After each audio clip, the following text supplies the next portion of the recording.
Welcome to Brewcast, no mask, no filter. Shake creators on the mic, cutting deep like a sprinter. We drop truth bombs, no flex, no fake. Real talk, real tips, make your limits break. Secrets revealed, we ain't playing it safe. Mind sharp, body built, strong like a wave. No cap, no gimmicks, we lift, we grow. You want change, then let's start the show. We are Shade Created. Procast. Procast. Ladies and gentlemen, bem-vindos ao quarto episódio do nosso Procast. Hoje comigo, como sempre, minha companheira nos palcos e na vida, Ana Varela. Olá, muito boa tarde, bem-vindos a mais um podcast com um convidado muito especial hoje. E o nosso convidado especial hoje é nada mais nada menos Mário Tavares. Quem é o Mário Tavares? Boa tarde.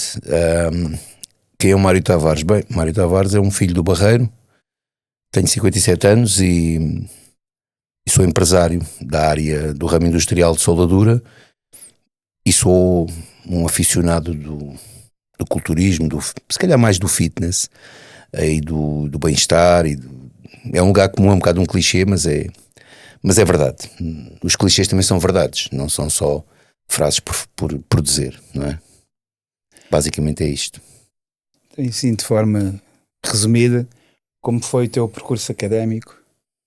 Então, se já tinhas essa mentalidade empreendedora? Sou filho, neto e bisneto de comerciantes, desde comerciantes bem instalados na vida até feirantes. Portanto, tenho todo o espectro do comércio, da vida do comércio. Eu tenho, por exemplo, uma tatuagem da assinatura do meu pai no meu pulso esquerdo, porque deve ter sido das coisas que eu mais vi na minha vida, foi o meu pai a assinar documentos, a assinar cheques, a assinar letras. Eu cresci, o meu pai tinha lojas de roupa, e eu cresci nas lojas de roupa do meu pai, eu dormia nas montras das malhas, e eu primeiro soube assinar um cheque e fazer um cheque do que soube aprender a escrever. Portanto, eu já sabia assinar um cheque antes de saber escrever qualquer texto. E fui ensinado nisto, então muito depressa eu percebi muita coisa que hoje em dia ainda vejo pessoas já licenciadas a não saberem, não é? Se calhar muita gente não sabe fazer uma transferência bancária sem ser no MBWay, e eu em miúdo já sabia, pai, com 10 anos eu sabia fazer transferências, e na altura as transferências não eram no computador, eram em papel, íamos registar ao banco e tudo isso. Portanto, chegar à universidade acabei por ir para marketing, que é uma área que já me era querida sem saber. No fundo fui aprender um bocadinho as técnicas do que eu já sabia.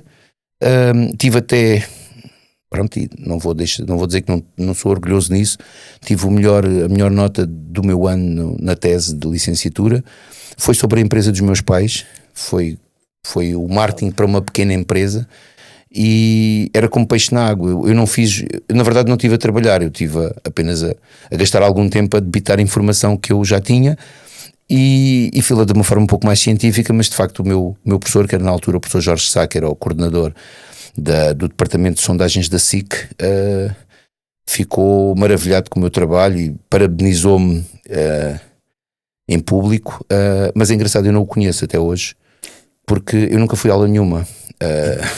Na medida em que eu era professor, porque tinha uma filha, a minha alcunha era o pai herói, porque havia uma novela na altura de um pai que sofria muito, era eu, e então eu tinha uma filha e tinha que ir trabalhar e não podia só andar na escola, então eu mudei os estudos para a noite e comecei a dar aulas, e de facto não pude ir a nenhuma aula da faculdade, porque essas aulas de preparação da tese e da monografia eram à tarde, e eu não tive possibilidades de ir, e então por causa disso eu acabei por não conhecer o meu professor. Só o conheci da televisão, portanto nunca o vi pessoalmente, e entreguei o meu trabalho na caixa do correio dele. Eu fui ao escritório dele, entreguei na caixa do correio dele no último dia, no último segundo, na última hora, mas ainda deu para tirar a melhor nota da Faculdade Técnica de Lisboa, da Universidade Técnica de Lisboa. Então és licenciado em marketing? Sou licenciado em marketing, e depois mais tarde fui trabalhar, o salto aqui é um bocado estranho, mas apareci no mercado da soldadura. Mas antes disso, eras licenciado em marketing, e estavas a dar aulas de quê? Olha, dei aulas de economia, de geografia económicas, dei aulas de geografia, dei aulas de jornalismo, e não dei mais porque na altura penso que ainda hoje será um bocado assim. As escolas tinham muita necessidade de professores para dar aqueles cursos com poucas horas, que é os cursos, as disciplinas que ninguém quer, tipo Psicologia, Sociologia, Direito, que só dão tipo 2 horas por semana e só há tipo 2 turmas na escola. Então aquilo dá tipo 8 horas de horário por semana, o que dá um ordenado muitíssimo baixo. Então, ou estudantes apanham isso, então o que é que eu fazia? Eu casava todas as disciplinas possíveis que eu podia dar dentro da escola até atingir 22 horas, que era o horário completo. E depois ainda conseguia arranjar mais uma direção de turma, que dava mais 2 horas, e mais um apoio, havia na altura o apoio educativo, que era quando os alunos tinham dificuldades. Pá, e honestamente é assim, eles de facto tinham dificuldades, mas quando não tinham, eu arranjava-lhes dificuldades, assim, não era de propósito, mas enquadrava a dificuldade deles, pá, para ir buscar mais umas horas. Cheguei a ter 26 horas por semana, o que era bastante bom em termos de ordenado, e o que é facto é que os miúdos de facto saíam de lá melhores. Era uma espécie de explicações, olha, era uma espécie de PT, só que de matéria, em vez de ser de... Era uma espécie de PT, porque havia alunos que precisavam de PT, de facto. E lembro-me, por exemplo, de um que ensinei-o a ler aos 11 anos de idade. A gente nem tem noção do que é hoje se calhar menos, mas do que é pessoas que vivem a seguir a Alcochete, parece que vivem a 500 km daqui, e as pessoas vivem, e na altura não havia internet, portanto as pessoas passavam mesmo, era uma diferença abismal, e o miúdo com 11 anos ainda não sabia ler como deve ser, e eu comprei o Jornal da Bola, ele gostava muito de futebol, e disse-lhe: tu gostas de futebol, não percebes nada de futebol porque não sabes ler, eu vou-te ensinar a ler. E ensinei-o a ler com o Jornal da Bola, e ele com muita dificuldade, mas no final, ele não tinha nenhum problema, mas era duro de aprender. E no final do ano, ele deu-me um grande abraço e disse: eu já sei ler o Jornal da Bola. Disse: espero que consigas ler também outras coisas. Mas pronto, na altura o Jornal da Bola era gigante, era tipo um A2, e eu era quem visse a nossa aula pensaria que nós não estávamos a dar matéria, porque então, de facto estávamos a ler o jornal, mas o miúdo precisava de qualquer coisa para todos nós temos que arranjar um trigger para o nosso alvo, não é? Portanto, e o trigger dele era o Jornal da Bola, e o miúdo, porque aos 11 anos não sabia ler, é porque era mesmo preguiçoso, porque ele não era assim tão atrasado no sentido de ter conhecimentos, ele era muito preguiçoso. Ok? E como é que passas disso, do campo académico, dar aulas, marketing, para o ramo da soldadura? Bem, ramo eu dava aulas e fui responsável pelo departamento de marketing da Associação de Comércio do Barreiro e Moita, e era responsável pela revista que a associação fazia, que era uma revista que no fundo fazia publicidade aos comerciantes, que passava informação técnica, e eu desde muito novo, a revista dava prejuízo à associação, e a associação perguntou-me se eu estava disposto a, por conta própria, dado que a associação não tinha dinheiro, e que estranho, é uma associação não ter dinheiro, e então a associação propôs-me se eu queria fazer a revista, e lançou-me um desafio, mas atenção, quer dizer, eu tinha 21 anos, não tinha 30, tinha 21 anos, e eles lançaram-me um desafio e disseram-me: Mário, é assim, se tu quiseres fazer a revista, nós pagamos os portos da revista para os nossos clientes, mas não pagamos mais nada, não pagamos publicidade, não pagamos papel, não pagamos nada, é assim, se der prejuízo estás por conta própria, se der lucro é todo teu. O problema é que no primeiro número tive 600 contos, não foi euros, 600 contos de lucro, e eles começaram-me a fazer a vida negra, porque acharam que eu estava a ganhar muito dinheiro, e começavam a querer dividir, ou seja, depois de eu ter conseguido sacar o meu bifezinho, eles estavam com os talheres preparados para trinchar o meu bife, e eu deixei-os a falar sozinhos e vim-me embora, e voltei 3 anos depois novamente para fazer outra revista, porque eles durante esse período devem ter pensado que descobriram a pólvora, mas não descobriram, porque a pólvora só se descobre com muito trabalho, e foi o que eu fiz, trabalhei bastante. E quando voltei, já voltei com uma equipa mais profissionalizada, fizemos uma revista com uma grande pinta, que eu tenho lá guardada, com muito orgulho.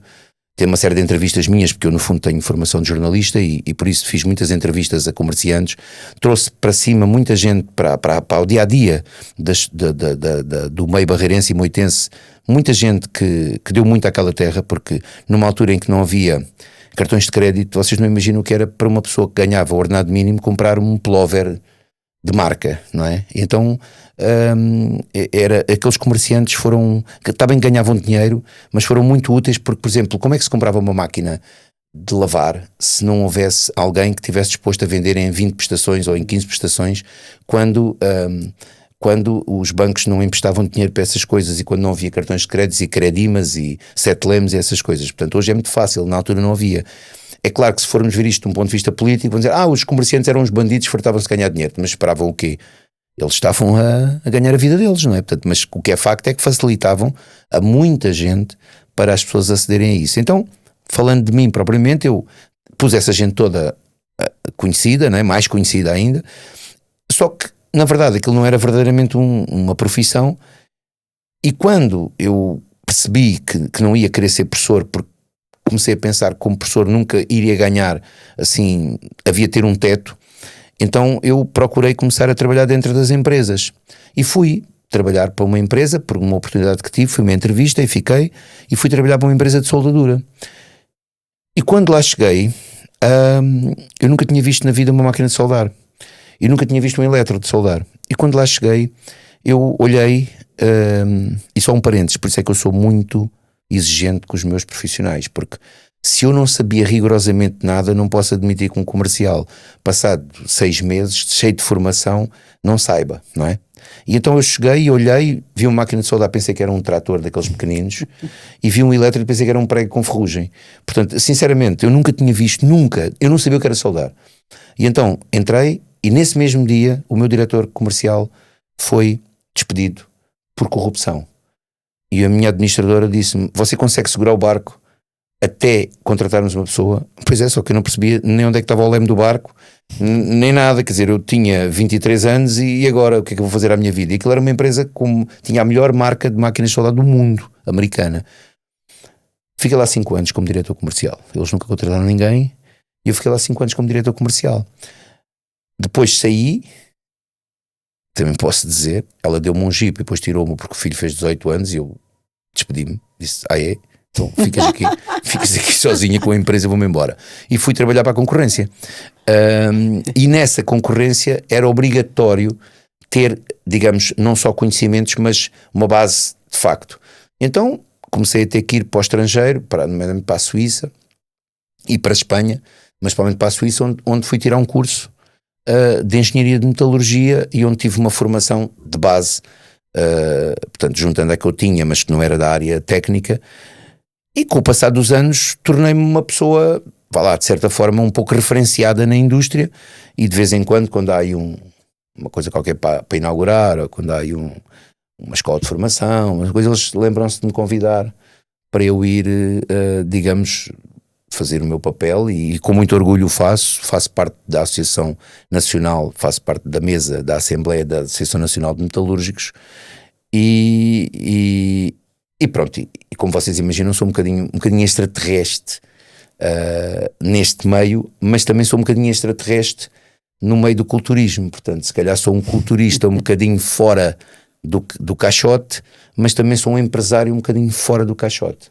Portanto, eu na verdade, quando eu apareço assim vestido na Associação dos Metalúrgicos, quer dizer, eu estou fora do pictograma deles, não é? Portanto, e quando se calhar apareço no meio dos manos, também estou fora do universo da maior parte das pessoas, não é? Eu não tenho manos, só tenho amigos e família, e não tenho essa maneira de estar, mas não discordo, é só porque não é a minha maneira de estar, não me sinto confortável, não é?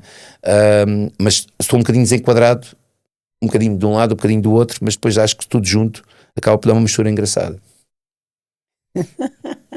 Mas eu só voltando aqui um bocadinho atrás, Mário, como é que tu sais do marketing, ali de dar aulas, e como é que entras na empresa? Porque a carreira de professor tem 2 vias.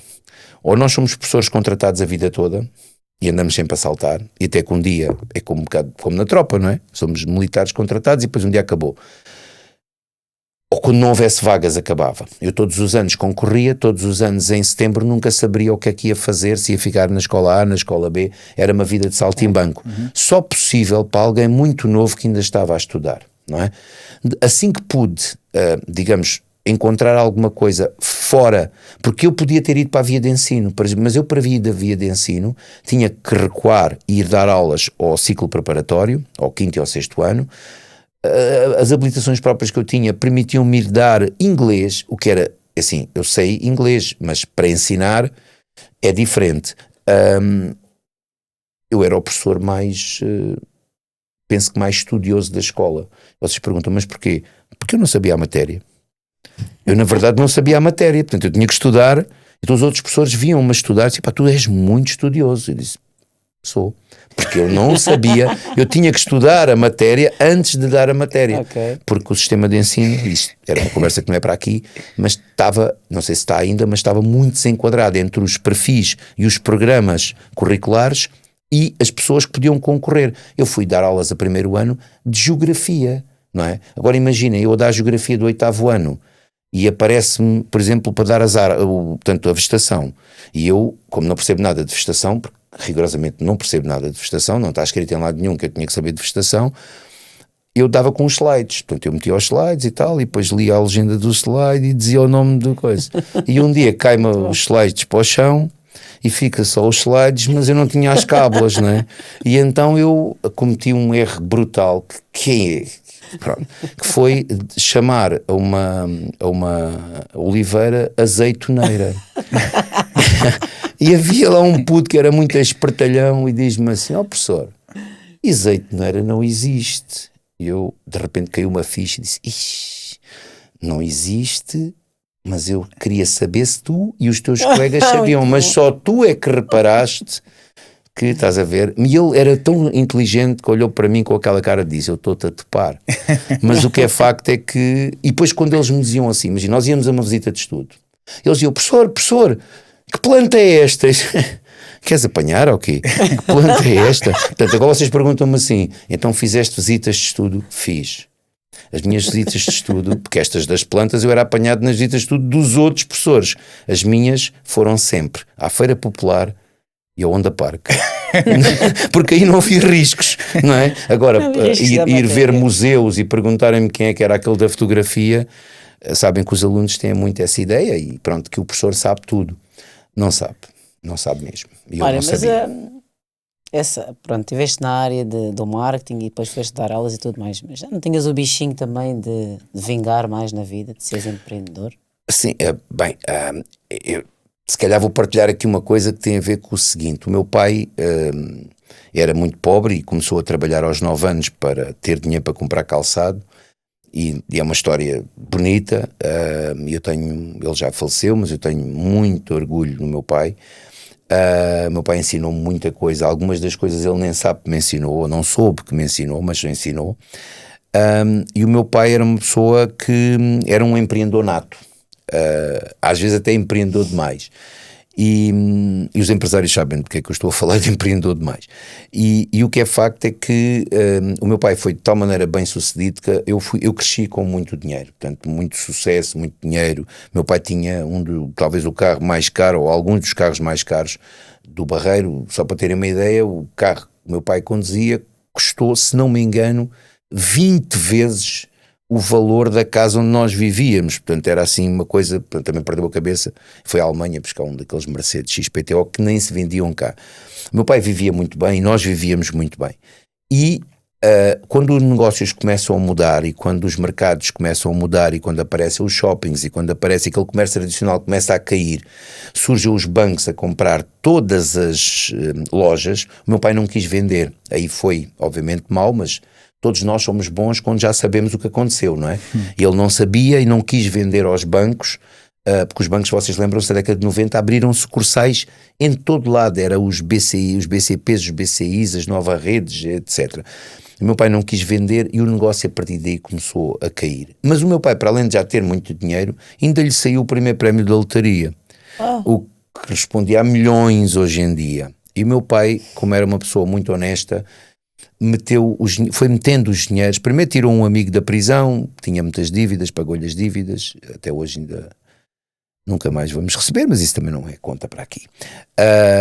Tirou um amigo da prisão, depois ajudou outras pessoas amigas, depois fez alguns gastos desnecessários, comprou-me um carro que tinha sido o campeão nacional do Rally de 1987, o Renault Biturbo, o GT Turbo, e comprou-me, sim senhor, ele comprou-me esse carro. Aliás, eu nunca comprei um carro para mim, eu nunca tive um carro meu, nunca comprei um carro, comprou sempre as empresas onde eu trabalhei, ou o meu pai comprou-me este primeiro carro. Eu vi as empresas cair, vi o meu pai adoecer com cancro, obviamente não por causa das empresas, mas adoecer, e eu jurei a mim próprio, eu nunca vou ser empresário, porque o que matou o meu pai foi este stress constante de há dinheiro, não há dinheiro, compra-se, não se compra, paga-se, não se paga, como é que é, finanças e tal. E veja uma coisa, e eu disse, eu não vou nunca, eu vou estudar, vou ter uma boa profissão, mas vou ser empregado toda a vida porque eu não quero arriscar o pescoço. E o que acontece é que eu assim fiz. E eu ganhava bem, trabalhava também bastante, mas ganhava bem. Só que nós na nossa vida, todos temos, as pessoas dizem, isto estava destinado. O destino é nós que o fazemos. Na nossa vida por vezes surge uma situação em que nós temos uma encruzilhada, ou seja, nós já não temos um cruzamento, ou seja, não temos muitas opções, temos ali um entroncamento, ou seja, ou vamos para aqui ou vamos para ali.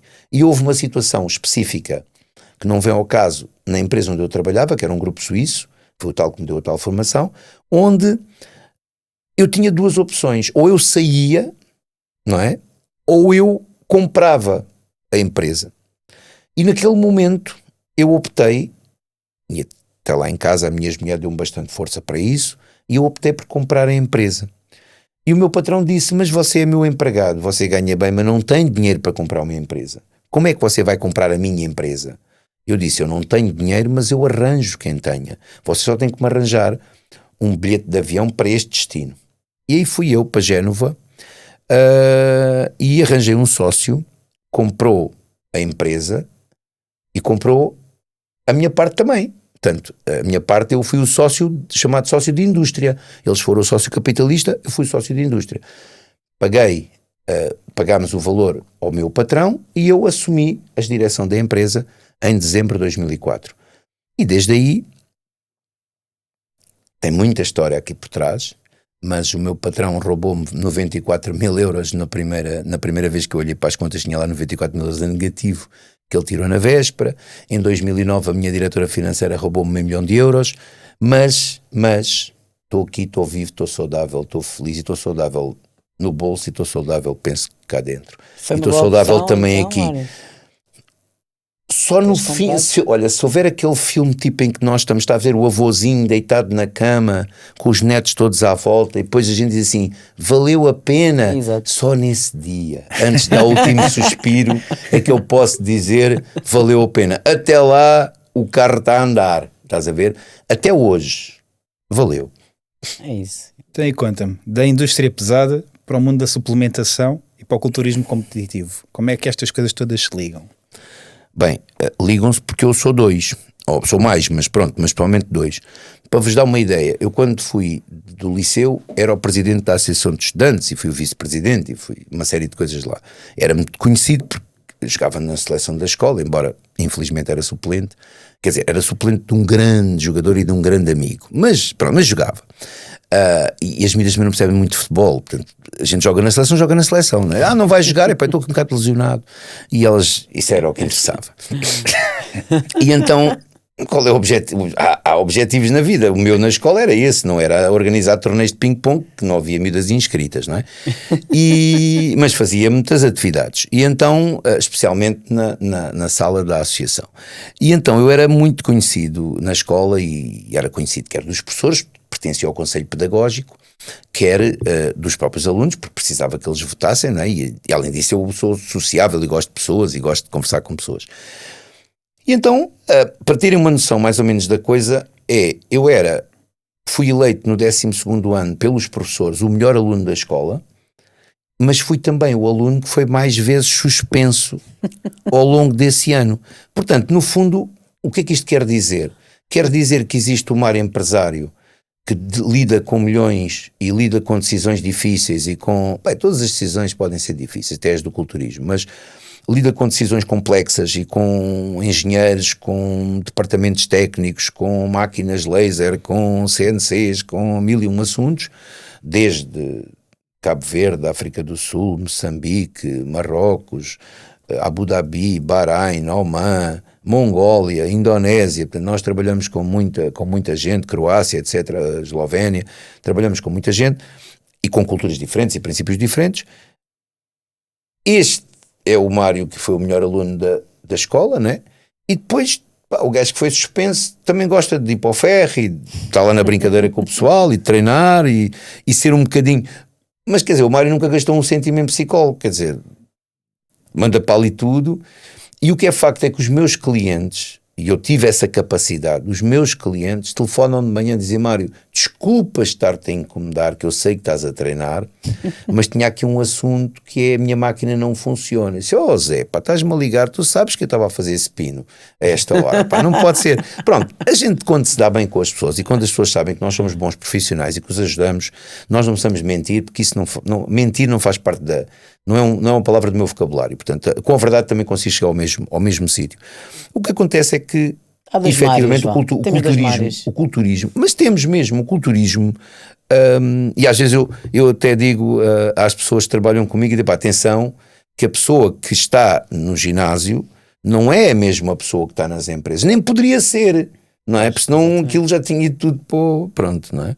Mas de facto, gosto muito do Qual é o lado que gostas mais, Mário? O lado empresário ou o lado do ginásio, digamos assim? Eu vou-te ser muito honesto. Eu adoro comprar e vender. Adoro ir às fábricas ver os produtos. E qualquer produto, sabes? Sabes o que é tu teres uma gama de centenas de produtos que foste tu que inventaste? Inventaste o nome, inventaste a caixa, inventaste o logotipo. Fui eu que inventei tudo. Saiu tudo da minha cabeça. Está bem, tenho equipa, a equipa trabalha comigo, mas se eu tiver um fio chamado Rotefil, ou um fio chamado 715, ou um fio... Tudo tem uma lógica, tudo tem um princípio, tudo tem um fundamento. Isso dá-me um prazer incrível, o prazer de criar. Eu tenho máquinas que são verdadeiramente minhas filhas, porque eu é que imaginei aquilo tudo a funcionar. E o que é facto é que eu chego a uma fábrica e digo assim: eu preciso que tu me fabriques esta máquina com estas características e quero que ela leve estas peças e quero que ela tenha esta dimensão e quero que ela tenha estes botões. Isto é incrível. Quando tu vês a máquina cá fora, pá, quando eu chego ao Dubai e vou visitar uma situação no offshore em petróleo e chegamos lá e com um calor desgraçado, está sempre calor no Dubai, estava vento, que era no mar, mas pronto, e chegamos e subimos lá para cima e dizem-me assim: Mário, vem aqui. E eu cheguei e vamos com um soldador todo equipado e ele está a soldar com uma máquina que fui eu que fiz, não é? Epá, é um orgulho tremendo. E ele disse: olha, apresento-te aqui a pessoa que criou a máquina, que fez a máquina. Ele inicialmente nem percebeu muito bem, pensou que eu era o vendedor ou assim, e não quer dizer que não fosse naquele momento, mas ele: não, este senhor é que fez esta máquina. E ele olhou assim para mim, e seria uma pessoa talvez ali de Bangladesh ou por aí, e deu um abraço. E vocês não imaginam a satisfação, o prazer que eu tive, aquele reconhecimento, que é uma coisa que é gratuita, mas vale muito, não é? Há coisas gratuitas que valem muito. Agora, obviamente que treinar e ter um perfil mais competitivo também tem muito de criação, tem muito de luta, tem muito de esforço. Há momentos maravilhosos, há momentos menos bons. Não há nenhum momento mau, não tenho momentos maus. Todos os momentos são bons, até os maus são bons, porque mau momento é estar doente. Né? Uma vez pus um post na net que estava a acontecer a Power Expo, e eu pus um post virado para o espelho e disse: neste momento está a acontecer a prova mais importante do culturismo em Portugal, e eu estou em casa, alguma coisa, e depois até disse, alguma coisa errada não está a correr bem, não é? E é verdade. Portanto, se eu não estava lá no sítio dos acontecimentos, alguma coisa não estava bem. E eu até meti uma fotozinha, até de tronco nu, eu não estava muito mal, mas não estava em condições de ir à prova, estão a perceber? Pronto. Então, para quem ainda não percebeu, o Mário é o dono da Pronut, CEO da Pronut. Então agora vamos fazer aqui uma transição da indústria metalúrgica, soldadura, para a Pronut, suplementação. E conta-nos como é que nasceu a ideia da Pronut e de onde é que surgiu o nome. É simples. Eu tenho um amigo que é campeão do mundo de men's physique da minha faixa etária, que é romeno e que é uma pessoa que eu tenho mesmo muita estima. E um dia, num campeonato do mundo, penso que ali, não é Santa Susana, é ao pé, em Tarragona,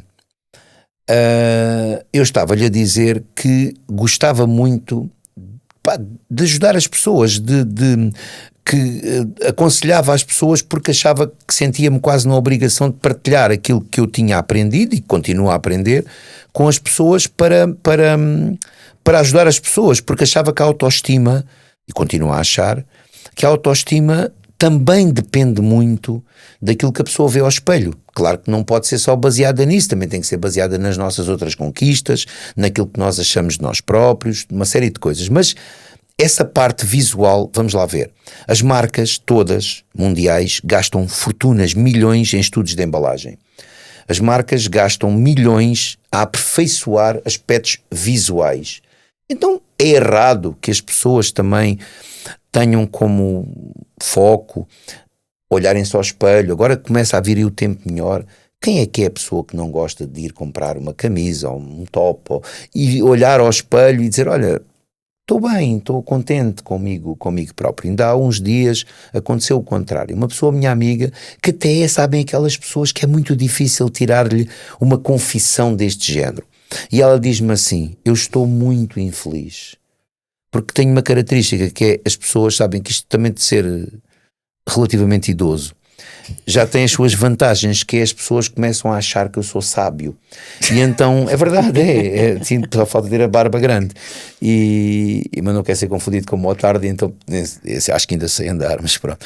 E então as pessoas vêm-me tipo guru, não é? E depois guru com os abdominais definidos tem mais impacto, não é? E então ela veio-me dizer, tipo, primeiro quase a pedir-me desculpa que estava com um risol na mão, e disse, pá, isto foi numa festa de anos, como lá o risol à vontade, não me chateias. E depois começou a dizer-me e disse, eu sinto-me muito infeliz, disse-me ela, eu sinto-me muito infeliz, porque eu estava a trabalhar online e agora, devido à minha profissão, precisei de ir trabalhar mesmo fisicamente. Epá, e decidi com o meu marido e fomos comprar alguma roupa, para eu, como já estava há muito tempo no online, fui comprar alguma roupa, pá, e fiquei, eu desatei a chorar no gabinete de provas, fiquei horrorizada comigo própria, portanto, e fiquei muito triste. E eu disse, olha, mas pá, tentei ali amenizar um bocadinho, né? Pá, mas não, é assim, tudo também pode melhorar, a tentar que ela não ficasse tão infeliz. E ela disse, não estás bem a ver, eu não estou só gorda, eu estou horrível. Eu disse, ok, eu entendo o que queres dizer, ou seja, já estás mais do que gorda, já está a sair é horrível, é só pudins por todo lado e não sei o quê. Sim, já não é pudins, pronto. Resultado,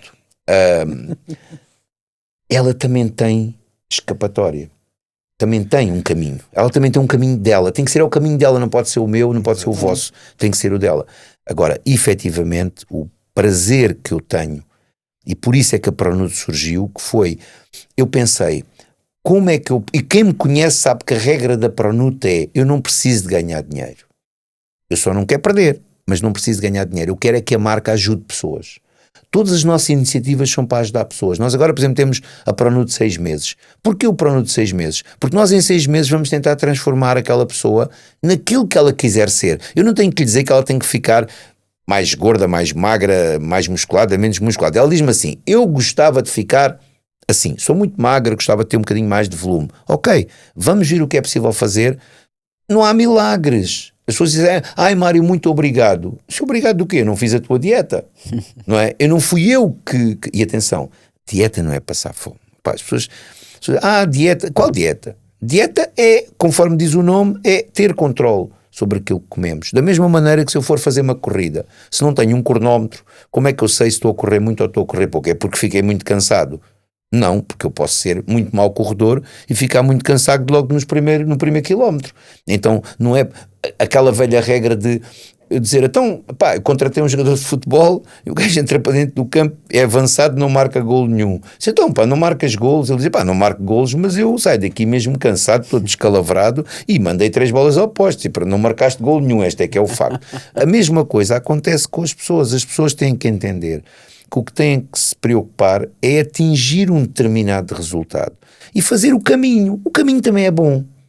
E a Pronuto nasceu para ajudar as pessoas a fazer esse caminho. Eu pus um post ontem nas redes sociais, porque a maior desculpa que me dão é que não têm tempo.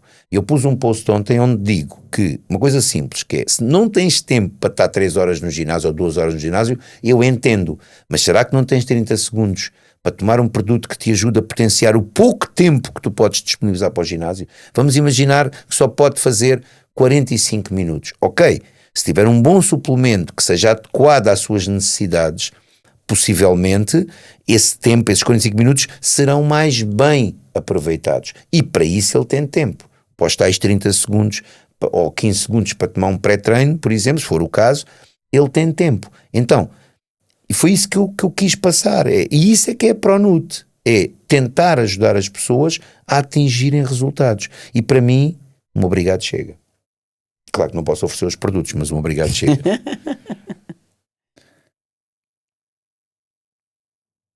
Mário, 57 anos, como é que vês aí a indústria da suplementação para benefícios e ajuda em termos de saúde e de performance, no teu caso específico como atleta?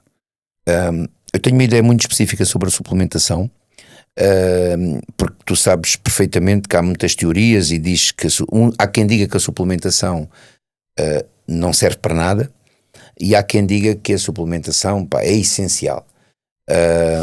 Como tudo na vida, no meio que está a virtude, a suplementação tem que ser adequada às pessoas e àquilo que as pessoas pretendem. Quando nós fazemos tudo bem feito, a suplementação é uma grande ajuda. Se fizermos tudo mal feito, não quiserem tomar suplementação, bebam cerveja, o resultado vai ser igual, ou parecido. As pessoas dizem muitas vezes, mas está bem que eu não faço o que tenho que fazer, mas é melhor vir é melhor vir ao ginásio do que não vir. Eu às vezes sou capaz de quase arriscar que certas situações que eu vejo, se calhar não vir não tinha grande diferença, ok? Agora, em termos de suplementação, como é que eu vejo a suplementação? A suplementação em Portugal é extremamente agressiva, existe um mercado muito, muito agressivo. Eu penso que há a relação de dimensão de país que nós temos.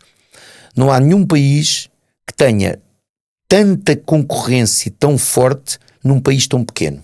Consideras o mercado saturado? O mercado só não está saturado porque o número de pessoas a aumentar, a praticar atividade física está sempre a aumentar.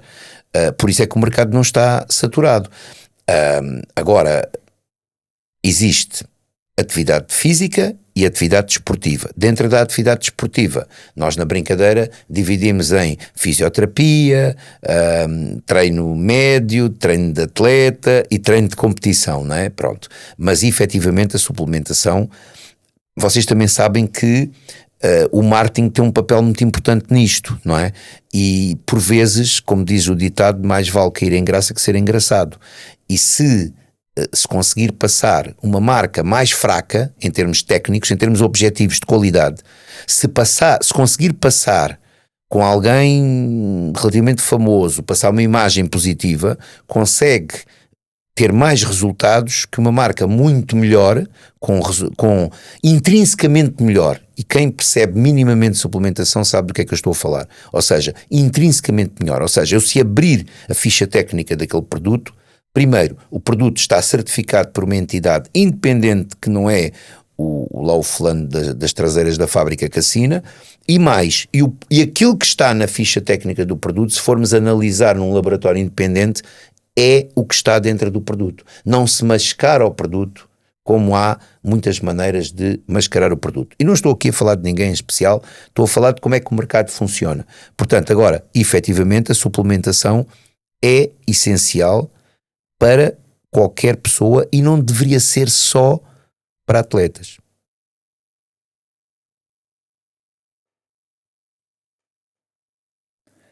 Quando é que começaste no culturismo? Essa história é engraçada. Comecei isso... quando fui obrigado. Não, isso não tens contado de início, mas pronto, eu jogava futebol, quero acreditar que era um grande jogador e que passei ao lado de uma grande carreira. Jogaste muitos anos? Futebol? Joguei, só deixei de jogar porque ganhava 14 contos no futebol e ganhava 170 contos no meu trabalho. E isto não pode continuar a prejudicar-me desta maneira. Olha, da mesma maneira que deixei o kickboxing, porque os meus administradores disseram-me que era bastante desagradável eu ir a reuniões com os olhos inchados e com arranhões no nariz e com... porque o kickboxing às vezes eles não cortam as unhas e a gente, é verdade, a gente pensa que isso é mentira, é verdade, a gente leva mesmo com a unha, se não levar com a unha leva com o pé todo, que ainda é pior. Mas portanto, e então eu uma vez tive um corte de uma unha lá de um parceiro que demorou um monte de tempo a desinfetar. Mas pronto, mas o que eu quero dizer é que eu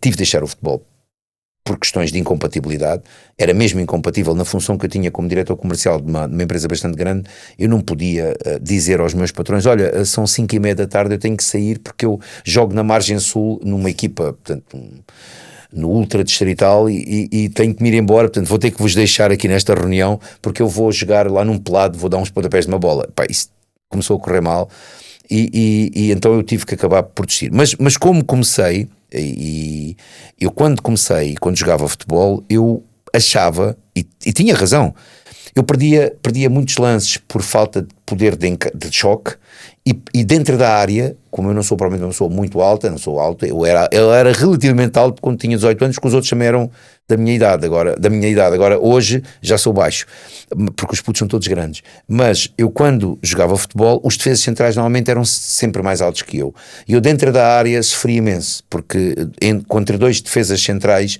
aqui entre nós muitas vezes gordos, na distrital, eu era hiper magro, né? era mesmo magrinho, então quando a bola vinha, portanto a bola não estava ao pé de mim, eu já tinha sido abalroado por dois fulanos com 100 e tal quilos, portanto, e aquilo todos os jogos acabava muito maltratado.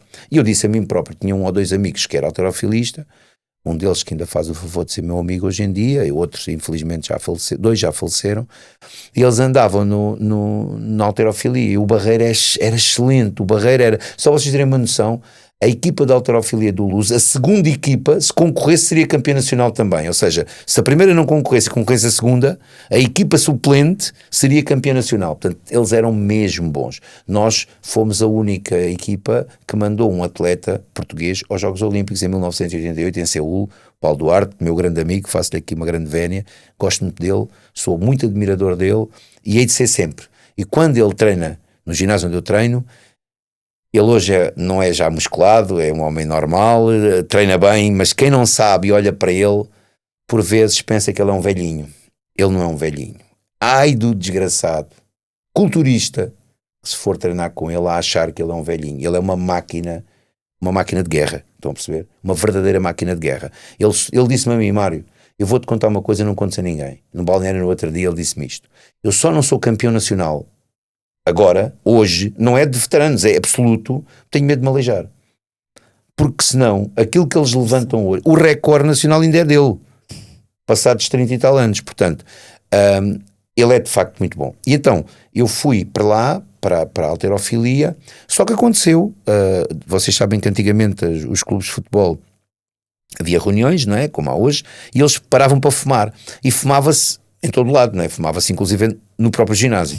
E então aquilo tinha uma mezanino com o primeiro andar e a sala da reunião, a sala a sala da direção era por cima e eles por vezes tinham um varandim e vinham fumar para a varanda interior, para dentro do ginásio. E eu estava a fazer arremessos. Quem anda na halterofilista sabe. É levantar a barra e meter ao ombro, levantar a barra e meter ao ombro, fazer isso montes de vezes. Estava a fazer arremessos. E a gente fica ali, tem o pump, não é? Eu no futebol não sabia o que era o pump, não é? Ali percebi que ficava com pump nas pernas, pump no tronco, porque aquilo, o halterofilia trabalha ao core, não é? A gente na halterofilia não trabalha, o braço nem pode treinar, mas pronto, mas não, a gente treinava, mas o treinador não sabia, porque perde-se o ângulo, e então nós estávamos grandões, não é? Muito diferentes do que era no futebol, e eu até era magrelo, não é? E quando tinha era pernas, e quando o meu treinador chamava-me doutor, porque eu era na altura ainda estava na faculdade, mas ia-me licenciar, ele tratava-me por doutor, e ele tinha assim uma voz, ele era mulato, assim, daqueles rijos, ainda jogava a bola com a gente, e eu estava a fazer os arremessos, sabia lá quem estava lá para cima, nem olhava, e hoje só ouço assim, doutor Mário! E eu pensei assim, esta voz, acabei de ser apanhado, olhei para cima, venha já cá acima, e eu largo Portanto, tinha as estafas, como se usava antigamente, com o pó, estava tudo cheio de pó, as estafas, e eu aí vou, com joelheiras, aí vou para cima. E chego lá acima e está a direção a reunir. E está o presidente.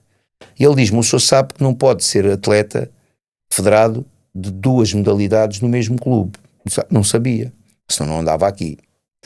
Então o senhor vai ter que decidir agora. O senhor quer ser jogador de futebol ou quer ser halterofilista? Mas nem sequer podias treinar, era isso? Quer dizer, eu também fui tão apanhado na curva, fui tão, digamos, surpreendido, que eu naquele momento estava assim pequenininho, à espera que eles não me batessem, não é? Eu só queria que eles não me expulsassem, não é? Porque teoricamente eu não poderia ser atleta de halterofilia porque, pronto, aquele pump todo e aquela coisa toda. E eles também... quer treinar musculação então? Quer dizer, hoje em dia nós sabemos que é fundamental qualquer atleta de qualquer desporto coadjuvar a sua atividade principal com musculação. Mas na altura, olha, parecia a creatina, não é? Na altura não se podia, nós não tínhamos hipótese nenhuma de ir para um ginásio, porque isso era praticamente, e se fôssemos para um ginásio devia ser para fazer tipo espaldares, ou não havia cá levantamento de pesos. Portanto, ele disse-me, o senhor vai ter que decidir. E diz logo assim o meu treinador, por isso é que você está mais lento. Até tinha descoberto, não é? É assim, descobri depois de ver. E eu disse, ok amigo, então eu decido ser jogador de futebol. Porquê? Porque eu sabia que futebol eu só podia jogar num clube federado. E pesos eu podia fazer num ginásio. No dia seguinte fui-me inscrever no Pula, que era o ginásio do campeão nacional, que era do Barreiro, o Pula e a Tina, minha grande amiga, também adoro-a, campeã nacional uma série de anos de culturismo, uma das primeiras mulheres culturistas, máquina, envergonhava toda a gente no ginásio a fazer elevações, os homens, e gosto muito dela, mulher extraordinária e uma atleta extraordinária. E fui para lá, pronto, e eles andaram todos contentes até ao final da época, nunca mais me chatearam a cabeça. O Sr. Mário não tem ido para os treinos de despesas, não, pronto. E então ia escondido no autocarro, enfiava-me lá na rua Carlos de Gulbenkian, que aquilo era tipo, sabe, o ginásio antigamente eram caves quase, né? A gente fazia assim, tocava no teto. E andava lá os grandões todos, com aquelas camisolas e tal, aquela malta do old school. Mas o que é facto é que aquilo começou a mexer comigo. E aquilo era muito giro. E nós vermos o nosso corpo a transformar-se. E eu pensei assim, epá, eu já não sou um magrelo. Eu agora já tenho... Depois fiz 17 anos, disse, já estou a botar figura, não é? Já vou para a praia, encho o peito e tal. E aqui a adolescência é uma idade de afirmação. A gente, parece que o mundo todo está a olhar para nós, não é? A gente chega a qualquer lado e parece que toda a gente está a olhar para nós. E parecendo que não, o culturismo... Ainda hoje é assim, Mário. Ajudou-me, o culturismo ajudou-me a eu me integrar.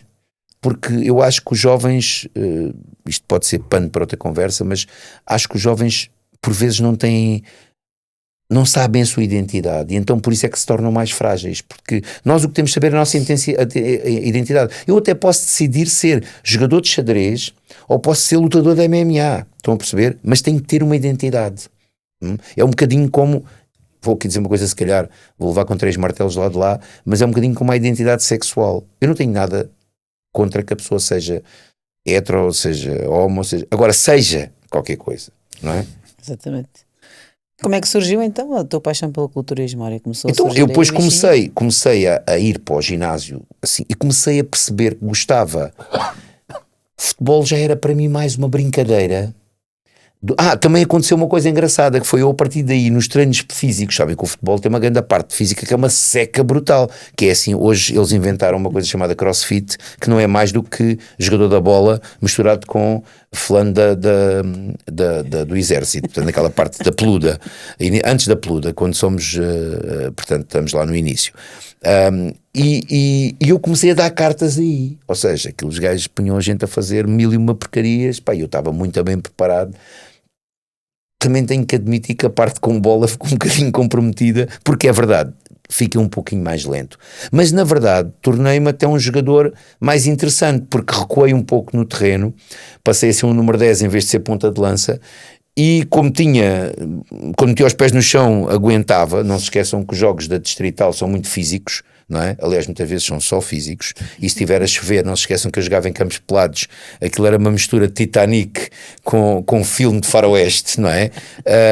E a sério, imaginem, eu disse há pouco que muitas vezes os defesas centrais eram gordos. Epá, esta é a palavra, não venho para aqui para ser mariquinhas, portanto, também não se pode dizer mariquinhas. Politicamente correto. Mas epá, eram gajos muito, assim, às vezes até um pouco barrigudos. Pá, ouçam, vocês, é verdade, parecia um comboio descarrilado, percebe? A gente estava com a bola, né? A bola ficava presa na água, muito nas poças. Pá, eu pensei assim, vem de lá o gordo, o gajo vai-me matar, e matava mesmo, portanto, porque ele não tirava a bola, ele atropelava-me e eu ficava esmagado dentro da poça d'água, e eu pensava assim, isto não é bem ser jogador, não é aquilo que eu vejo, aqueles jogadores que chamam de jogador da bola, parece um desgraçado, não é? E depois acabava o jogo, normalmente perdíamos, não é? Porque eu jogava numa equipa fraquita, também era fraquito, era mau, e no culturismo, tenho que admitir, eu era melhor, ou seja, apesar de eu gostar muito daquela parte do jogo, como eu disse, a bola é que atrapalhava, se não houvesse futebol eu era um grande jogador, aquela parte do aquecimento e tal, fazer as duas para as bancadas, isso eu era muito bom. Agora, no culturismo eu era melhor, sabem porquê? Porque eu não gosto nunca de ficar mal, então eu dava tudo o que podia e comecei logo assim a ter resultados e a gostar de ver os resultados. Agora digo-vos, com uma camada de inconsciência e uma camada de desconhecimento profundo, aquilo era quase treinar por instinto, porque vou-vos dizer outra coisa que vocês que já sabem, a malta mais velha não falava com a gente. Hoje qualquer um de nós aborda um miúdo e explica-lhe as coisas, não é? Às vezes é o miúdo é que de forma arrogante parece que não quer ouvir conselhos do velho, não é? Mas nós antigamente queríamos falar com os culturistas mais experientes e eles não nos ligavam nenhuma. Exatamente. Então nós não sabíamos nada e estávamos ali a olhar para eles, a tentar copiar. Não havia internet, eu não tinha de ir aprender coisa nenhuma. Eu olhava, aquele está a fazer aquilo, só que ele estava a fazer com pesos muito grandes. Se aquilo me acontecesse eu ficava sem costas ou sem braços. Pronto. E eu pensava, como é que estes fulanos conseguem ter esta força, não é? O que é que eu terei que fazer para um dia poder ter também esta força? E todas estas pequenas conquistas, eu percebi que o culturismo é mesmo muito interessante, porque não há nenhum desporto como o culturismo. Vamos imaginar, o Maradona era um jogador fabuloso, mas era fabuloso porque era um virtuoso, não é? Um virtuoso que os pés sabia fazer tudo. O Maradona, se não tivesse em forma física, também jogava bem, não é? O Maradona nunca deve, aliás, via-se que ele era ligeiramente gordinho. O Maradona nunca fez dietas, nunca se preocupou de deixar de beber álcool, nunca se preocupou de deixar de fumar. Nós não, nós somos atletas que é tão importante a parte propriamente desportiva, propriamente dita, como é toda a parte de preparação. E eu ontem estava a falar com a minha namorada e a minha namorada estava-se a queixar do género: quando é que afunilava os abdominais? Eu disse, pergunta de $1 milhão. E eu disse, tens que entender uma coisa, que é, eu quando jogava futebol, eu treinava a semana toda e jogava no fim de semana. Um jogo corria melhor, outro jogo corria pior, eu treinava mais uma semana e jogava mais no fim de semana. O culturista, dependendo também da sua estratégia, do seu treinador, pode estar 1 ano ou até mais a treinar, sem ver o horizonte, sem ver os resultados, mas tem que fazer as coisas. É fácil eu dizer assim, eu tenho um jogo amanhã, hoje vou dar tudo. Agora, eu tenho uma prova daqui a 6 meses e hoje vou dar tudo. Não, vou comer ali aquele pastelinho de nata que estava ali no café, não é?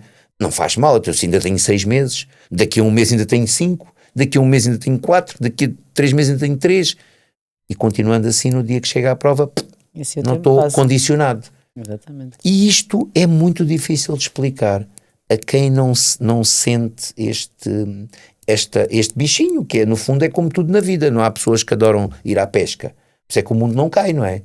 Uns vão à pesca, outros vão à caça, uns vão treinar, outros vão ao futebol, outros vão aos coiratos, outros vão... cada um que seja feliz à sua maneira. Como é que começaste então, Mário? Eu sei que o ginásio do Pula já haviam lá atletas, não é? Era o campeão nacional. Exato. Campeão nacional era o dono e a mulher dele era campeão nacional. Sim, mas nessa altura eu pensei que nunca, eu sou honesto, eu às vezes vejo certos putos a olhar para mim e eles devem pensar que nunca na vida conseguirão fazer aquilo que eu faço ou que eu já fiz. Eu quando olhava para o Pula, eu honestamente achava que nunca na vida eu seria capaz de fazer aquilo que ele fazia. Ou seja, eu nunca na vida achei, ele na altura já comia de Tupperware, E eu achava aquilo nojento. Mas isto ao mesmo com o Tupperware sempre atrás e para a frente, com este cheiro a excursão, aquele cheiro a excursão do frango do Tupperware, não é? E o frango frio e na altura, portanto, se havia micro-ondas, eram muito fraquitos ou não existiam quase, aquilo cheirava mesmo a excursão. E eu pensava, eu nunca vou conseguir fazer isto, ou seja, isto não é para mim.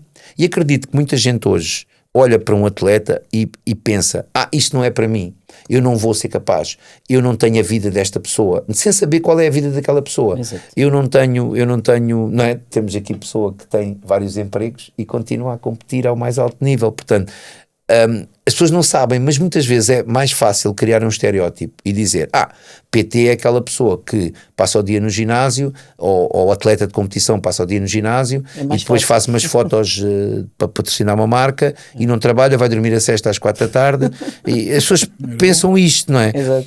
Eu não vou conseguir. Portanto, e eu em criança não pensava, em miúdo não pensava isto, mas achava honestamente que eu nunca iria conseguir, porque não me conseguia imaginar a fazer aquilo que eles faziam, sei lá, tantas elevações, tantas flexões, eu pensava, eu não vou ser capaz. E depois a pouco e pouco comecei a ser capaz.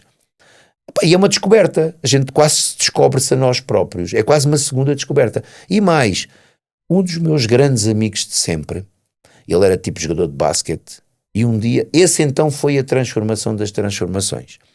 Ele era jogador de basquete, era aquele tipo de fulano que usava o pulloverzinho pelas costas, a camisinha cor-de-rosa, da façonable e tal, e era fraquito, fisicamente era muito magrelo e tal, fisicamente era fraquinho. E um dia eu disse-lhe para ele ir comigo ao ginásio, porque ele era mesmo fraquito, não é? E disse para ir comigo ao ginásio. Ele disse, mas eu vou ao ginásio fazer o quê? Vem lá. E então veio comigo ao ginásio. E a gente às vezes brinca sobre isso, e ele fez 40 quilos de supino, mas viu-se, coitadinho, aflito para conseguir fazer 40 quilos de supino. E disse-me, estás a ver, isto é embaraçoso, venho treinar contigo, faço uma repetição de 40 quilos, parece que morro, eu nunca mais cá ponho os pés. Hoje, ele tem 55 anos, treina no ginásio do John, já não usa pullover para as costas. Pá, cuidado, não quero ofender as pessoas com o pullover nas costas, mas já não usa o pullover nas costas, tem um braço do caraças, e nem vou dizer se é culturista, não é culturista, mas é um bom atleta, um grande atleta, e já não é um miúdo, e continua a dar tudo, todos os dias, e somos muito amigos, e efetivamente eu sei que isso mudou mais a vida dele do que a minha, porque eu já era atleta, eu fui remador, andei nas lutas, portanto, ou seja, eu já era atleta, eu já estava habituado. Ele era jogador de basquete do luso, quer dizer, nem era propriamente o Barreirense que era bom, portanto ele não sabia bem o que era o desporto verdadeiramente, e quando ele começa a fazer ferro, atenção, eu acho que ele tornou-se muito mais viciado do que eu, porque houve uma altura das nossas vidas em que ele só pensava em treinar, estão a ver? Inclusive quando eu trabalhei com ele, nós trabalhámos depois juntos numa empresa, e nós até tínhamos fama, uma vez mandaram-nos carregar uma mesa, e os chefes ficaram a ver eu e ele a carregar a mesa. E como eu e ele sozinhos conseguimos, era uma mesa de ferro, conseguimos carregar a mesa, aqui entre nós vimos-nos muito aflitos, porque a mesa não tinha para pegar, não tinha sítio para pegar. Eles concluíram que nós, de certeza que treinávamos na hora de serviço, vejam bem, o que eles queriam estragar a nossa imagem. Treinávamos na hora de serviço porque só treinando tantas horas é que a gente era tão fortes. E o meu colega foi sempre mais caladinho que eu, e disse, não, desculpe, o facto do senhor ser muito fraco não quer dizer que eu seja muito forte. A mesa é pesadíssima, nós vimos aflitos. O senhor é que é muito fraco, não somos nós, somos muito fortes. E não diga coisas que são mentira. Nós não treinamos na hora de serviço. Agora, o meu amigo, se pudesse, treinava, porque eu sei que ele treinava. Mas pronto, a gente respeitava o horário do nosso patrão. Com que idade é que foi a tua primeira competição? Pai, com 28 ou 7. Porque assim, eu queria competir mais cedo, mas não sabia como. Sou sincero. Eu tenho um amigo meu que é lá do Barreiro, foi campeão nacional tipo aos 17 anos. Ou seja, eu não tinha... Vocês sabem que antigamente nós funcionávamos muito para os nossos amigos. Hoje em dia não. Hoje em dia a net é um mundo, mas antigamente não existia net. Então ele conseguiu ter amigos que estavam mais ligados ao culturismo, então avançou para competir. Eu não conhecia ninguém que verdadeiramente competisse. Eu conhecia pessoas que faziam halterofilia ou que faziam musculação. Nem era culturismo, era musculação. Então eu só já chego um pouco tarde à parte da competição, mas posso-vos dizer que foi uma experiência incrível. Eu não ganhei, fiquei em segundo lugar. Honestamente acho que foi roubado, mas o motivo é que eu pus óleo de Johnson a mais no corpo. Não havia gloss antigamente, e depois de ter mascarrado o corpo todo com uma espécie de uma graxa de sapatos que se vendia na altura, eu pus óleo de Johnson à catadupa, porque eu achei que tinha que ficar shining. Estão a ver? Quando entrei no palco, aquilo encandeava toda a gente. Portanto, resultado, abdominais a Deus. Portanto, mas eu estava bem. E depois, há coisas que a gente às vezes não devia dizer isto em público, mas foi o que aconteceu, e até existe provas porque aquilo está gravado. Fizemos as provas, as posses obrigatórias, não é? Era culturismo, não havia cá essas mariquices de mente físico. E então esses gajos de mente físico são todos uns mariquinhas. E então, e os velhos ainda são mais maricas que os outros, já deviam estar em casa. E então o que é que acontece? A gente vai para o palco, não é? Fazemos assim as poses e tal, andaram-nos a dar treinos e tal. Quem me deu treinos foi o Tozé, que era um fulano que era militar e que já tinha competido e sabia umas coisas. Fizemos, e depois a seguir havia a prova livre, que era escolher a música, não é? E fazer a prova livre. Ora, eu andava no step. Vocês não vão acreditar, mas eu levei um step para cima do palco. Step? Um step. Então, porque dancei step. Uma demonstração de aeróbica. Fiz step muscular. Ou seja, Mas tinhas coreografia já nessa altura? tinha coreografia. Pronto, imagina. Os outros todos a fazer aquela pose, a olhar para o infinito. Estão a ver aquela pose do Schwarzenegger ou do não sei quantos, a olhar para o infinito. E eu, armado em parvo, com os júris todos assim, tipo, o que é que se passa aqui com este gajo? E meti um step em cima da mesa. Mudei os calções, trouxe calções aliás, fui inovador, porque não havia shorts, e eu levei shorts, porque achei que não ia fazer step de cuecas, não é? Porque depois quando fizesse aqueles movimentos, portanto, na altura as cuecas não eram fio dental, há mínimos, não é? E então eu fui, meto-me em cima do step e faço umas coreografias de step. Pá, eu não sei o que é que eles acharam, mas as pessoas bateram palmas, pronto, se calhar por pena. O que é facto é que aquilo foi... Mas viste isso em algum lado? Onde é que foste buscar isso? Não vi em lado nenhum. Eu achei que seria giro eu misturar. Eu fazia parte da... Eu tenho que contar isto. Eu era completamente... Havia lá uma miúda muito gira no step. E ela era namorada do instrutor, que era um brasileiro muito aporreiro.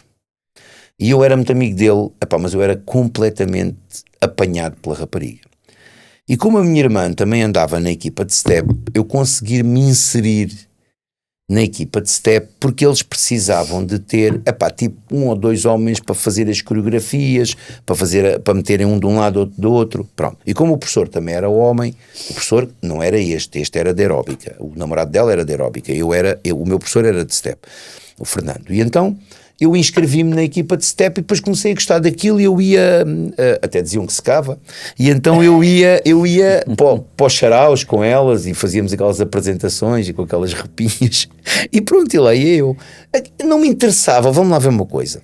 O que interessava era o objetivo final, que era eu estar lá no balneário com ela. Então, como é que estás hoje e tal? Será que o marrom te tratou mal? Estou aqui eu, também gosto de step. Desde pronto. sempre. Não dá para tirar o pé, não é? Portanto, se eu queria, tinha que, pronto. O problema meu é que a minha namorada também ia muitas vezes buscar-me ao ginásio e mais cedo ou mais tarde eu ia ser apanhado, como acabei por mais ou menos ser. Ora, o que é que acontece? Eu gostava tanto de step, que eu pensei assim, Rapariga. dela, né? Step, ela. E ela até fez, na nossa prova, eles contrataram a equipa, não foi de step, mas eles também tinham hip-hop, e eu também às vezes também ia para o hip-hop com elas, eu ia para tudo o que elas fossem, desde que me permitissem, não é? E eu fiz tudo, fiz coreografia, fiz porta-estandarte, fiz porta-bandeira, cheguei a ser porta-bandeira numa prova, fui eu que levei a bandeira para elas dançarem, eu só fazia assim com a bandeira, sempre mostrava o dorsal e os oblíquos, pronto, e então fazia assim, e então, pronto, mas aquilo não, infelizmente as técnicas não foram suficientes para eu chegar ao meu objetivo, mas não haja dúvida que gostei muito do step, e quando eu faço esta apresentação ao público, o público ficou um bocado naquela coisa, mas o que é isto? Mas, pelos vistos, estou a falar do público, o júri não se manifestou, mas o público gostou efetivamente e bateram palmas enquanto a música era uma música da altura, muito gira, e o público bateu palmas ao meu compasso, não é? E eu fiz várias. Eu tenho fotos disto também, posso depois mostrar a vocês rirem. E fiz, aquilo foi giro. Agora, se isso eventualmente me pode ter prejudicado no meu resultado, honestamente, olha, não quer saber. Já na altura não queria saber, hoje então não quer saber mesmo. Eu fiquei feliz, fiz um sorriso de orelha a orelha quando soube que fiquei em segundo, porque o rapazinho que ficou em primeiro era um miúdo muito simpático e muito boa gente, e eu sei que para ele era mais importante ganhar do que para mim, porque para mim não era tão importante ganhar. Eu sei que ele vivia, ele nem dormia a pensar naquilo, então ele ficou todo orgulhoso, todo contente, andava lá com a medalha no ginásio, tipo David, andava com a medalha no ginásio a mostrar a toda a gente, David que é um grande atleta, mas mostra a medalha, e vai treinar com a medalha, que é um bocado desagradável, a gente está a treinar e tem ali a medalha, não é? E se for da UABA então, aquele tamanhorro, não é? Pronto, e então, pelo menos na IFBB fazem uma medalha que permite que a gente meta no bolso do fato de treino, aquelas mínimas.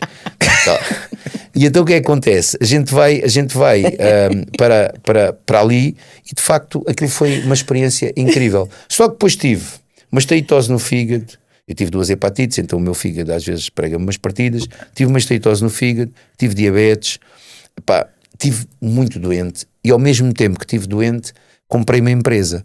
Então eu achei que o Mário empresário não era compatível com o Mário atleta e o Mário empresário desistiu do Mário atleta. E posso-vos dizer, quando eu fiz 40 anos, no dia em que fiz 40 anos, eu olhei para mim próprio e disse: estás acabado. Estás acabado. Mas tu paraste de treinar também? Parei de treinar porque achei... Competiste só essa vez e depois paraste? Competi essa vez e depois, quer dizer, treinei mais uns tempos, treinava a sério, nada deste foco de preocupação com a alimentação. Eu fui a essa prova, só deixei de ir ao McDonald's e à pizzaria, de resto não fiz dieta nenhuma, nem sabia fazer, não é? Passávamos um bocado de fome ali naquela altura, pronto. E no dia da prova, atenção, calma, no dia da prova a prova foi à noite, não comi nada, nem eu nem ninguém dos outros atletas. Ninguém comia nem bebia água. Ninguém comeu e nem bebeu água. Ou seja, chegámos lá, não é? Tanto que o meu amigo Jorge Paiva, que estava nessa prova, foi a prova de estreia dele, quando chegou à parte da vascularização, que foi beber os golos do whisky, ele estava tão nervoso, bebeu meia garrafa, caiu para o lado. Tivemos que o amparar até ao palco. Foi muito giro. Foi muito giro, foi diferente, mas foi especial e nós havemos de nos rir. Ele e os outros que lá estavam, havemos de nos rir, porque felizmente somos todos amigos, e ficámos todos amigos, e já éramos alguns de nós. Toda a vida havemos de nos rir destes momentos. Agora, depois apanhei doenças, apanhei 30 por uma linha e apanhei aquela coisa de dizer: eu agora sou um empresário, e como sou um empresário, eu não posso andar metido no ginásio estas horas todas. Então, sabem como é quando a gente vai desistindo? A gente não quer desistir. É como aquelas pessoas que ficam a pagar o ginásio para regressar. Sim. Os melhores alunos do ginásio, que é os que não pagam e não vão. E então começam a pagar, não deixam de pagar para não desistir, vão andando, mas depois desistem. Mas arranjaram uma desculpa porreira, mas desistiram. Foi o que eu fiz. Por isso é que eu não me julgo melhor que ninguém de maneira nenhuma. Eu sou um comum pecador, como os outros. Eu sei o que é que isso significa, porque eu sei o que pensei na altura. Eu compensei a minha ausência do ginásio com: tu agora és empresário, então comporta-te como um empresário. Um empresário não passa a vida no ginásio. Um empresário trabalha na sua empresa. E eu trabalhei muito na empresa e dei muito pela empresa. Só que tirei a mim. Dei à empresa, tirei a mim. E quando dei por mim, estava todo lixado com F. Ou seja, eu comia em cima do colo. Estão a ver tudo o que não se deve fazer. Eu comia em cima do colo para me despachar, porque tinha que trabalhar mais. Eu chegava à pastelaria e dizia, faça-me uma tosta mista. Depois também sou goloso. Juntou-se tudo. Goloso, sem atividade física, antigo atleta. Portanto, o corpo, tipo a perguntar-me, então, mas passaste da cabeça? E o que é facto é que o corpo também desiste. Chega a uma altura que o corpo desiste, o metabolismo desiste. E aos 40 tiveste algum problema de saúde que te fez depois mudar o chip? Não tive aos 40, tive logo a seguir. Vou para é assim, eu vou para a Turquia e no voo para a Turquia, para Istambul, em trabalho, imaginem, eu ter que ir beber água, e o que eu tinha era diabetes, eu não sabia, eu ter que ir beber água quando o avião está a descolar. E eu está a ver o que é, só quem é diabético é que sabe, é uma secura, parece que temos a garganta a arder. E eu dizer à mulher, por favor, deixe-me ir beber água, traga-me água, faça... Ele disse, não, mas ninguém pode se levantar. Eu disse, eu vou-me levantar. Era horrível. Eu bebi água 6 ou 7 vezes. Eu fui à casa de banho 6 ou 7 vezes. Eu parecia uma grávida, passava a vida a urinar. Eu não tinha força para nada. E quando chego, vou ao médico. E o médico diz-me, Mário, eu estava na consulta e eu disse, eu tenho a certeza que eu sou diabético. Eu disse, por favor, também não. Mas porquê é que você diz isso?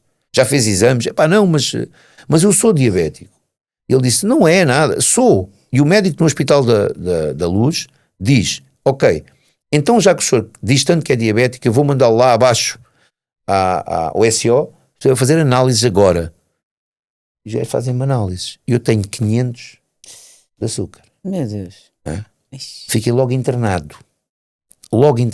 E eles dão-me um livro sobre diabetes, inscrevem-me logo, aquilo foi tiro e queda, inscrevem-me logo na Associação de Diabéticos, disseram-me que depois eu podia tratar do distintivo para o carro, para estacionar, tipo deficiente. Eu dizia lá no ginásio, quando eu regressei, disse ao ginásio, eu posso estacionar ali no lugar dos deficientes que eu tenho o distintivo. Mas é embora que tu não és, sou deficiente. Tinhas diabetes, só tens tipo 1 ou 2? Foi tipo 2, que foi ou seja, digamos, o meu corpo ainda conseguia mexer na insulina, só que ela estava destabilizada completamente. Ora, isto eram níveis muito grandes. Sim. Ora, eu chego ali, e até uma história engraçada, porque, e aí começou, ou seja, eu tive a oportunidade, nem se como sou muito religiosa, mas alguma coisa lá em cima, ou cá em baixo, ou no outro lado qualquer, me deu uma oportunidade para eu provar a mim próprio que eu tinha capacidade para conseguir ultrapassar esse grande problema. Enquanto eu estou deitadinho lá no SO, dão-me um livro pequenino, um tutorial sobre diabetes. E eu começo a ler. Impotência, cegueira, montes de coisas horríveis, amputação de membros. Eu disse, eu não quero nada disto. É verdade que eu já tinha enterrado uma tia só metade do corpo, mas eu na altura não percebi muito bem porque é que aquilo tinha acontecido. Quando eu começo a ler aquilo, disse, não, isto não pode acontecer. Tipo, ok, dê-me lá uma segunda oportunidade que eu vou ser bonzinho. E eu a seguir levei insulina, e ao fim da noite, o dia todo a carregar insulina, tinha 300 de açúcar. Então carregam-me de mais medicamentos, mandam-me para casa com aqueles tojos das agulhas e tenho que medir 4 vezes por dia e tenho que ir ao hospital na semana seguinte. E começa a minha luta com eles. Porquê? Porque eu depois queria tirar a medicação, eles queriam pôr medicação, eles queriam pôr insulina, eu queria tirar a insulina, uma grande guerra. O que é facto é que passado um mês eu já estava abaixo de 110. E eu comecei a pedir a eles para tirar, porque haviam 4 médicos a tratar de mim na altura, porque eu era um caso diferente. E então eles começam-me a dizer para não tirar, e eu começo a insistir para tirar. Ao fim de um mês consigo-os convencer a reduzir a medicação para metade. Ao fim de 3 meses passo a medição. Ao fim do mês passo a medição de 4 vezes para 2 vezes por dia, primeiro 3, depois 2, e consigo passar para metade da medicação. Como é que fizeste isso, Mário? O que é que fizeste diferente? Então, porque o que é que eu fiz diferente? Simples. Foi a pré-competição, estás a ver? Entrei em modo pré-competição. Porque sabes uma coisa? Voltaste a treinar? Os médicos, antes precisei de ganhar um bocadinho de força, mas os médicos não é que enganem as pessoas, mas quando os médicos dizem às pessoas que de vez em quando comer uma sobremesa não faz mal, espera aí, o que é de vez em quando na cabeça do gajo que está aflito com vontade de comer um bolo? É todos os dias. Claro. O que é uma ocasião especial para certas pessoas. Então, vocês vão à minha casa, é uma ocasião especial. Eu vou à vossa casa, é uma ocasião especial. Já temos 2 ocasiões especiais. Depois a seguir podemos misturar. Vai só um, é mais uma ocasião especial. Vai só outro, mais uma ocasião. Vai mais a vossa filha, mais uma ocasião. E a gente arranja 300, desmultiplicamos isto tudo, dá 50 ocasiões. Todas elas com um petisquinho, com um queijinho, com não sei o quê. Pronto. Ora, o diabético, na melhor das hipóteses, pode comer 2 peças de fruta por dia. E não são bananas nem mangas. O diabético, na melhor das hipóteses, come uma fatia de pão ao pequeno almoço e fica sossegado sobre o pão o resto do dia. O diabético, mesmo quando tem que comer carne, ou ovos, ou peixe, deve comer até 150 gramas. Pá, não deve comer mais porque tem que comer muitas vezes. No fundo, o diabético é um culturista. Não é? O diabético tem que comer muitas vezes por dia determinada quantidade. Claro, o culturista, dependendo do seu objetivo, até pode comer muita quantidade, mas limpo. O diabético tem que comer sempre pouca quantidade. É verdade, é uma tristeza, mas foi dada àquela pessoa, neste caso a mim, a oportunidade de ter uma vida sã. E de facto as modificações foram gigantes. E eu vou lá ao fim de 3 meses e ele diz-me assim, eu digo, doutor, eu quero tirar a medicação, porque eu já consigo controlar isto bem. Ai, não faça uma coisa destas, não faça, isso é muito perigoso, a diabetes é uma doença incurável, você não vai conseguir, você está em lua de mel com a doença. Eu disse, o quê? Sim, o seu corpo está em lua de mel com a doença, ou seja, como você funcionou consigo, aquilo que você está a falar, se ouça, os meus amigos chamam o rei da salada.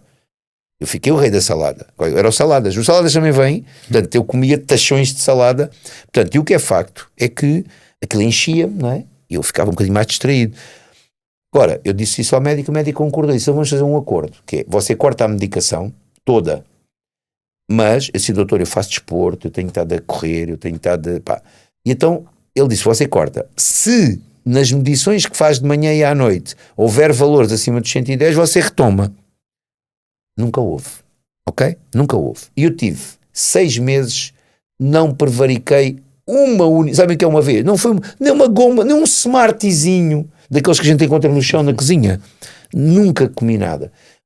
Quando ele diz-me, ok Mário, venha daqui a mais 3 meses. Mais 3 meses bateu em agosto, 20 e tal de agosto. E eu chego lá e o médico, um médico espetacular, tinha muito hábito de vir chamar as pessoas à sala. Eu sabia que tinha consulta, imaginei, às 10 da manhã, fiquei ali. E ele chegava e dizia, dona não sei quantas, venha. Pronto, ninharia. Senhora não sei quantas. Epá, já era tipo 1 da tarde, tinha consulta às 10 da manhã e ninguém me chamava. Até que já não estava ninguém, estava eu sozinho, aquilo já nem estava a funcionária daquele piso, já não estava lá também. Sim, que já faz toda a gente embora e eu fico aqui. Fui bater à porta, doutor, posso? E ele diga, doutor não me chamou, mas quem é o senhor? Quem sou eu? Então, o senhor andou-me aqui a tratar de diabetes com 500... Você é o seu Mário? Sou. Assim, atleta? Você é todo atleta. Ele veio um polo preto justo. Já estava com o braço, não é? Skin. E o gajo, pá, peraí. Estou a comer salada há 6 meses. Sim, diz assim, peraí. De verdade, foi tal e qual assim. Sim, peraí. Você está... Assim, este gajo vai querer namorar comigo. Disse, pá, você está espetacular, homem. Estavas mesmo gordinho então? Sabem aquele gordinho que não é gordo, mas está gordinho, não é? Pronto. E ele disse, pá, você está espetacular. A camisa, era uma camisa daquelas camisas de tecido de algodão, pronto. Sim. E tinha o botão e era cintada. Epá, aquilo, um gajo que tinha sido gordo há 6 meses... Aquilo parecia uma estrela de Hollywood, não é? Portanto, eu cheguei ali e o homem disse, pá, você está... Pá, eu não o conhecia, a sério, se eu visse na rua... Eu disse, doutor, você não me viu na rua, viu-me aqui e não me ligou nenhuma. Pá, eu estou... E então disse, pá, você tem que vir falar com os meus colegas, nós temos aí uma espécie de um congresso, vamos fazer aí... Pá, você tem que vir lá falar, você tem que explicar o que é que fez, porque você nunca mais teve açúcar. Não. E ele disse-me assim, eu nem vou mandar fazer exames. Não é preciso fazer exames, homem, você está ótimo. Seu doutor, até posso estar tudo podre por dentro. Não está nada, você está bem encarado, estava bronzeado, tudo, é para aquela coisa. Então eu fui ao tal coisa lá com os outros gajos. E os gajos dizem-me assim, então diga lá na sua opinião, o que é que você fez e porque é que você conseguiu superar os seus problemas. Eu disse, é simples. Os culpados das pessoas não superarem, normalmente, são vocês, a classe média. médica, que vocês dizem às pessoas coisas que as pessoas não podem ouvir. A pessoa já está numa situação, vocês estão a ver o que é dizer a um alcoólico que se beber um pingo de vez em quando não lhe faz mal. Ora, a pessoa que está habituada, o seu corpo está habituado, o seu cérebro está habituado, o açúcar é viciante, está habituado a comer esse tipo de coisas, não é? Há estão a ver aquele diabinho que diz, a gente vai comer e diz assim, pá, eu não posso comer isto. Depois há um diabinho que diz assim, come só hoje nem te vai engordar, são 4 da manhã, a esta hora não vai acontecer nada, o metabolismo não está a dormir, podes comer à vontade. E a gente depois vai ao frigorífico, não é? Vai ao frigorífico e come. Vocês vejam, vamos lá ver, o meu treinador antigo dizia-me assim, Mário, eu já acabei com isso, Mário, vais comer X de manteiga de amendoim, isto em cut. Em cut. Epá, e eu sou um gajo, não é? Sou empresário, tenho que fazer contas, ainda por cima tenho conhecimentos nessa área da contabilidade e dessas áreas todas da gestão, mas qualquer pessoa sabe fazer essa conta, mas eu quase que a faço imediatamente. Epá, a gente tem que tomar X gramas de manteiga de amendoim por dia, não é? E sabendo que eu comprei uma embalagem com X quantidade e sabendo que passaram X dias, como é que eu já não tenho manteiga de amendoim? Está aqui a acontecer qualquer coisa, estou desconfiado que esta colher não leva 5 gramas, não é? Pois não, é que tirada cá de baixo, quando ela está mais espessa, é tudo o que ela puder trazer, não é? Portanto, então eu deixei-me disso. Agora sou um disciplinado rapaz que encontrei, eu gosto muito de Mercadona, encontrei no Mercadona pó de amendoim. Também. E isto revolucionou, ou seja, o papel está lá, o papel que este alimento faz está lá, não está é aquela gulosice maravilhosa aliás, eu já quase morri sufocado. Também eu. Por causa da manteiga de amendoim. Ficou aqui, mano. E eu estava no centro comercial. Não, mas eu estava no centro comercial no estacionamento. Pensei, vou morrer no estacionamento com uma colher de manteiga de amendoim. Aconteceu mais do que uma vez, de certeza. Pá, a segunda vez já não, a terceira vez já não vai acontecer, porque eu a segunda vez apanhei mesmo um cagaço. Porque estão a ver o que é não acontecer nada. Não é? Eu tive quase a beber um bocado de uma água estragada ou um líquido estragado que tinha lá para o carro. Pá, porque tinha. E sabem, parece que ficas sem quando nós depois bebemos a água e aquela água condensa, parece que não passa. Epá, foi horrível. Não será que mas basicamente foi isto, ou seja, a diabetes deu-me uma segunda oportunidade. É verdade que eu hoje, por exemplo, se eu voltasse a comer doces como comia, provavelmente os meus açúcares iriam-se aparecer, porque a minha insulina e a minha relação com a insulina se calhar não é a 100%, mas o que é facto é que o meu pâncreas funciona bem. As análises detectaram que o meu pâncreas funciona bem, detectaram que eu, por exemplo, se comer um doce passado tipo 1 hora, aquele açúcar já não está lá, o que quer dizer que a insulina funciona. Não tens diabetes então? Pois, naquela altura. Nunca mais. Aliás, foi um quadro revertido através de dieta e treino físico. Mas o quadro é engraçado porque dizem que a diabetes é crónica. Portanto, a minha ex-mulher criou logo uma teoria. O diabetes 1 é crónico. O diabetes tipo 2 pode ser reversível desde Pronto, que haja neste caso foi. Mas a comprometimento como tu fizeste, o que é muito difícil. Que diz que eles se enganaram no diagnóstico. Não. Não, sabes, é que hoje em dia já há mais conhecimento relativamente também à diabetes. Não é só já isso. se sabe a importância da dieta, plano alimentar, treino físico a combater um diabetes tipo 2. É muito difícil, aqui Mário, muito aqui difícil não houve segundo sair plano, disso. Só houve primeiro plano, era só isto, não houve falha. Sabes que é falha zero? Mas isso é muito difícil, Mário. Quem é que Por consegue isso é que fazer uma coisa mostra assim? a força da nossa cabeça. Claro. Não é? E o chip eu já vinha disse, atrás eu do não culturismo. quero ser esta pessoa. Eu não quero ser a pessoa no centro de saúde à espera da consulta. Eu não sei o meu dia da manhã. Posso sair daqui, bater com a cabeça e morrer, não sei. Mas até hoje tenho sido um privilegiado. Portanto, eu não me consegui imaginar naquele ambiente de análises, de agora tratamento, tomar aqueles... As pessoas acusam às vezes os atletas de culturismo de tomarem certas coisas e não olham para a prateleira da cozinha deles carregadinha de medicamentos que, se nós formos ler a bula, acho que toda a gente fica... E agora? Não é? Porque tudo faz mal a alguma coisa, não é? E as pessoas, por isso é que Vá lá. Quem é mais da teoria da conspiração diz que no fundo dá jeito às farmacêuticas, dá jeito aos governos, dá jeito que haja um conjunto de população a gastar tanta medicação. Epá, eu não vou tanto por aí porque não quero acreditar que isso possa ser verdade, porque se for verdade, então estamos mesmo num mundo perdido.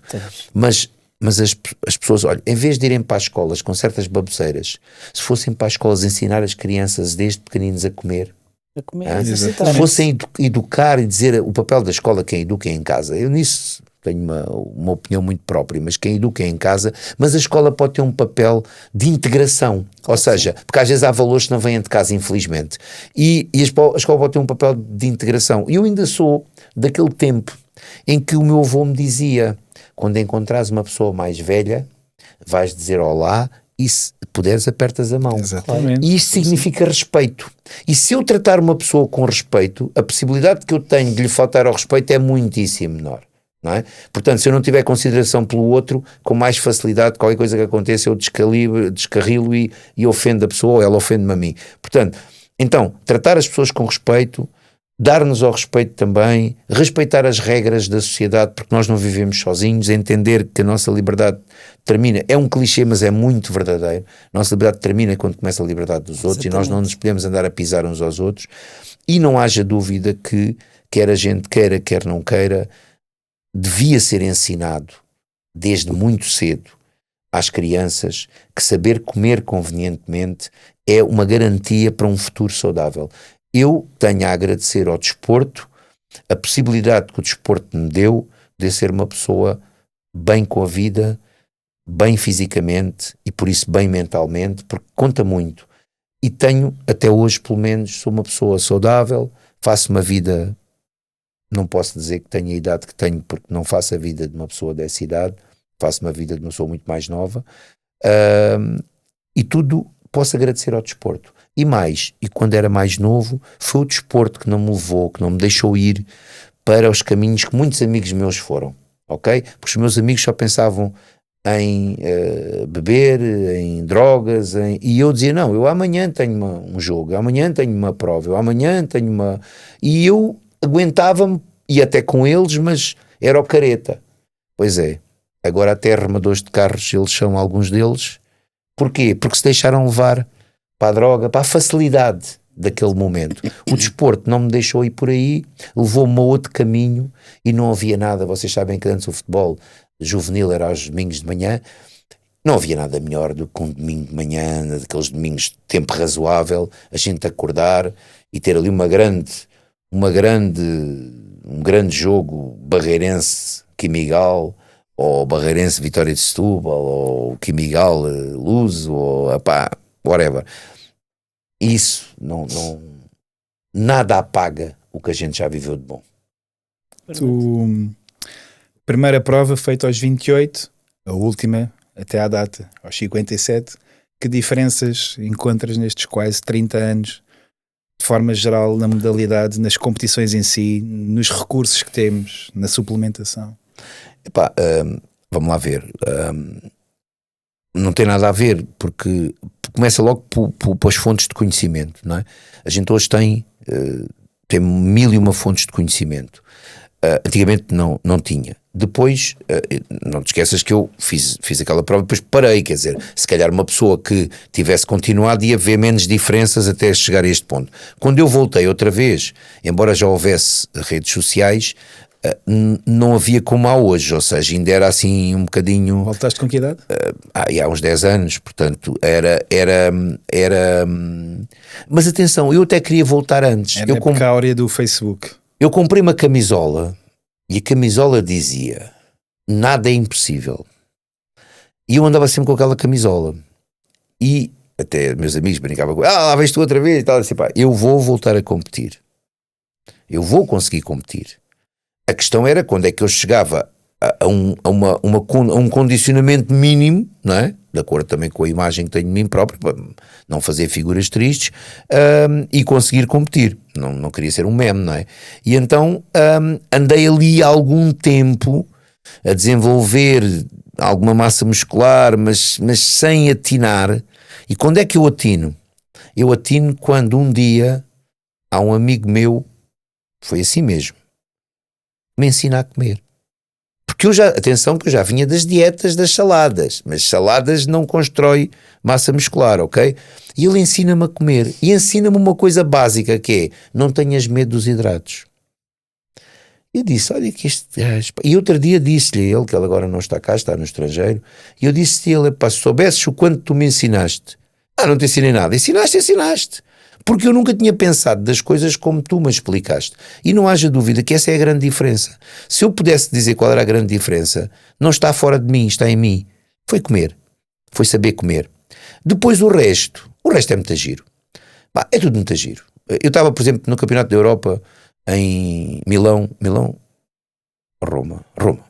Estava em Roma há uns anos e fui com uma equipa que eu era sou sempre, né? Mas era o mais velho, muito mais velho. E havia lá miúdos novos e tal, pronto. E estávamos todos, aquilo tinha uma espécie de um anfiteatro e o pessoal estava sentado à espera de começar, de ir para o backstage. E o pessoal estava todo muito nervoso. E eu estava ali sentado, e dei por mim, deixei-me dormir. E o treinador acordou-me e disse, desculpem lá, tomem lá aqui todos atenção. Estou a ver o homem, vocês estão a cortar as unhas aflitos e agora, ai. E este homem acabou de se deixar dormir. Ou seja, explica lá a eles porque é que deixaste dormir. Se tenho sono, estou cansado e não tenho nada para fazer, vou dormir. E ele, estão a ver? Este gajo está a viver isto com a tranquilidade que todos nós temos que viver. Temos que nos sentir felizes por estar aqui. E basicamente foi isso. Eu fiz uma competição do caraças, onde tu também fizeste, não é? Nesse sítio também. E foi o que eu quero, é tirar. Eu, por exemplo, houve uma prova agora há pouco tempo que eu até publiquei e disse, mais um dia espetacular. E nem ganhei. Mas o dia foi espetacular. Sabe o que é espetacular? Espetacular. A gente sentar-se ao pé de um fulano que só vê, por exemplo, 3 em 3 meses e ele falar connosco como se fosse o nosso melhor amigo. Isto não se consegue em todo lado. O culturista, e isso é uma coisa que tem que ser dita, que é o culturista é o atleta que mais respeita o seu adversário. Porque ao contrário de muitas modalidades, e vocês viram agora a situação do Benfica com o Prestiani e o Vinícius, em que se ofenderam de tudo, não é? Isso é quase impossível de acontecer no culturismo. Pode haver um outro caso, mas porquê? Porque o culturista sabe que o outro adversário que ele tem à sua frente sofreu no mínimo tanto quanto ele. Exato. E há um respeito muito grande pelo trabalho desenvolvido. Vocês sabem disto como eu. Uma das coisas que mais gosto no culturismo é a forma, é verdade que poderá sempre haver um cínico, isso é em todo lado, mas a forma correta, sincera e amiga como os culturistas se tratam uns aos outros. Estão a ver? O prazer que têm de se encontrar, o prazer de ser, por exemplo, tirar uma fotografia com outro e dizer, é para mim um orgulho tirar uma fotografia contigo. Vocês já viram isto acontecer nos outros desportos? O Benfica ir a Alvalade, ainda agora iam-se matando uns aos outros. Os atletas brigam uns com os outros, não se falam, chamam-se nomes uns aos outros. No culturismo isto, se calhar se fosse mais mediático, se calhar acabava por acontecer um bocadinho. Mas eu tenho a certeza que isto tem a ver com este grau de nós entendermos o quanto sofre um atleta que é nosso adversário. Mas nós, quando perdemos, temos a capacidade, embora por vezes sentimos que fomos injustiçados, mas temos a capacidade de perceber que está ali outra pessoa que, tal como nós, também passou para estar ali. Exatamente. E isso é uma diferença muito grande para os outros desportos. E por isso é que eu gosto imenso disto. E não troco isto por nada. Muito bom. Há uma pergunta a fazer? Queria só dizer ao Mário para dar um conselho, não só homens da tua idade, mas que conselho é que podes dar a alguém que quer mudar agora o seu corpo ou até melhorar a sua condição de saúde, não é? Como tu também já tiveste, que conselho é que podes dar a pessoas, principalmente homens da tua faixa etária? Porque olha, nós encontramos mais... Em primeiro lugar, eu quero só deixar aqui, acho que tentei ser o mais transparente possível e, sei lá, não há aqui ensaios, não há aqui nada, não tenho aqui nada preparado para dizer, é aquilo que eu penso das coisas e das pessoas e do mundo em geral. Calhou ir por aqui, podia ter ido por outro sítio, mas muitas vezes fui apelidado. Vocês sabem que muitas vezes quando as pessoas gostam de pessoas coitadinhas, gostam de pessoas pouco mal sucedidas, para poderem fingir que estão a ser companheiras, que estão a pôr a mãozinha. Na prática, muita gente, as redes sociais então são especialistas nisto. Qualquer pessoa que vá chorar, tem logo uma série de pessoas a mandar lenços. Eu costumo dizer, se alguém chora, alguém tem que vender lenços, e eu prefiro ser o gajo que vende lenços do que o gajo que chora. Agora, uma coisa é certa, não tenho vergonha nenhuma de assumir todas as minhas fraquezas, todas as minhas incertezas, todas as minhas debilidades, que também as tenho, também as sinto. Quem é que quando põe um pé no palco, por muito experiente que seja, não leva ali sempre um nervoso miudinho? Eu ainda por cima, quando em certas federações me obrigam a tirar os óculos, nem vejo o palco, quanto mais, quer dizer, mais nervoso que isto. Agora, porquê que eu estou a fazer este apêndice aqui à tua pergunta? É porque pode parecer que eu a querer dar conselhos a um homem de 40 ou de 50 anos, estou aqui a querer mostrar que sou muito bom e não sei o quê. Nada disso. O que eu quero dizer é, nós somos nós próprios, com a experiência que temos para trás, toda a gente tem experiência para trás, não é? O que eu quero dizer é assim, um homem com 40 anos que acha que esteja acabado ou que acha que esteja mal, não está. Com 50 também não está. Excetuando as doenças verdadeiramente graves, que essas sim são arrasadoras para a vida de qualquer pessoa, mas seriam quer para uma pessoa que nunca fez desporto, como uma pessoa que já fez desporto, porque há doenças que não têm piedade de nós.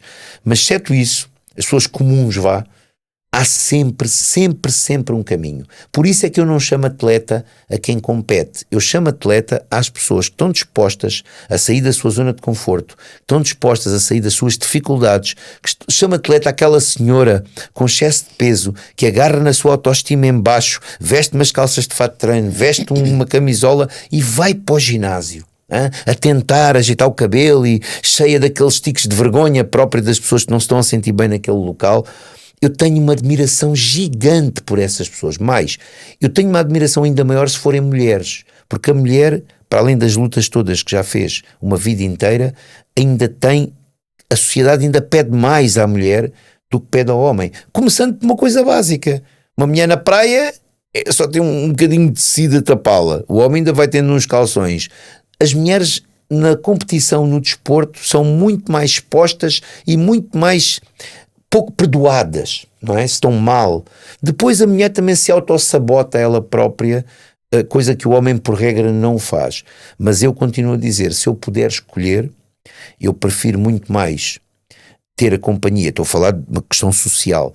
Acho que as mulheres são mais densas, são mais interessantes, são mais complexas, obviamente. A gente tem aquele meme do livro para compreender os homens e para compreender as mulheres, né? Para os homens é o livro de bolso e para as mulheres é uma enciclopédia. Mas ainda bem que é uma enciclopédia. As mulheres são complexas, mas são ricas por dentro. E nós, contra mim falo, às vezes temos momentos mesmo muito maus. Somos muito gayatolas. Eu ia namorar aos 15 anos com um carrinho dentro do bolso, quer dizer, isto é para não lembrar ninguém, não é? Se ela me quisesse apalpar, ia sentir o carrinho, não é? Mas nessa altura, infelizmente, elas não nos queriam apalpar. Mas pronto, e então o que é que eu quero dizer? Quero dizer às pessoas muito frontalmente que nós somos um conjunto daquilo que realizamos e daquilo que fazemos. Ganhar é bom, mas nós já estamos a ganhar quando nos levantamos para fazer qualquer coisa. Uma pessoa que sofreu um acidente e se levanta para ir à fisioterapia já é um vencedor, já está a começar a vencer, ok?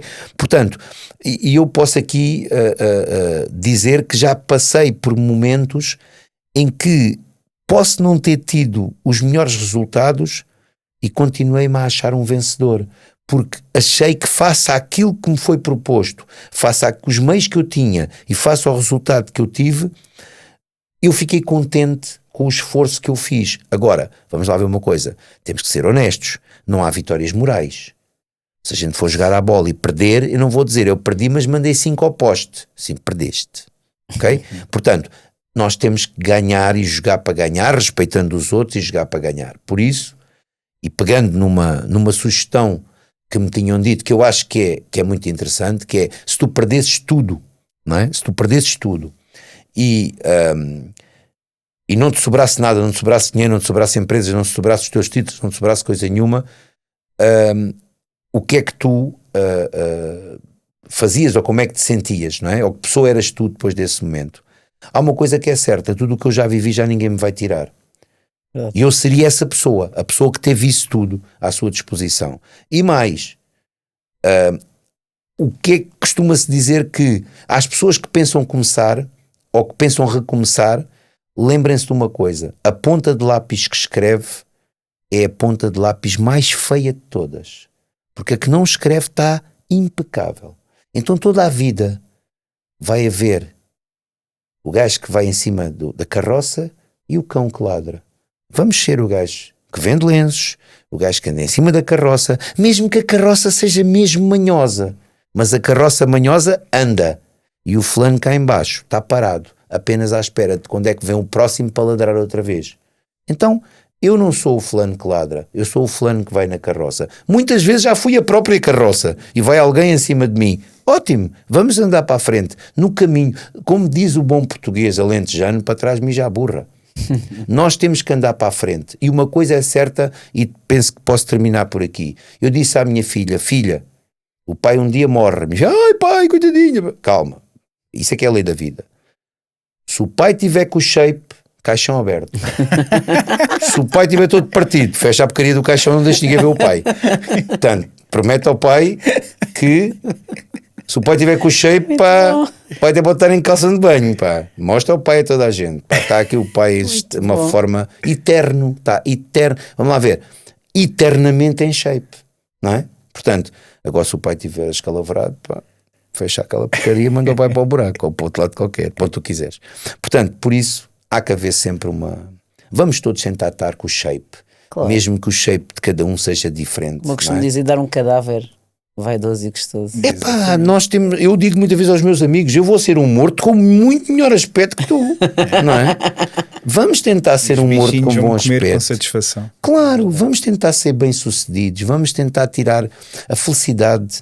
É apenas uma sequência, um conjunto de pequenos momentos.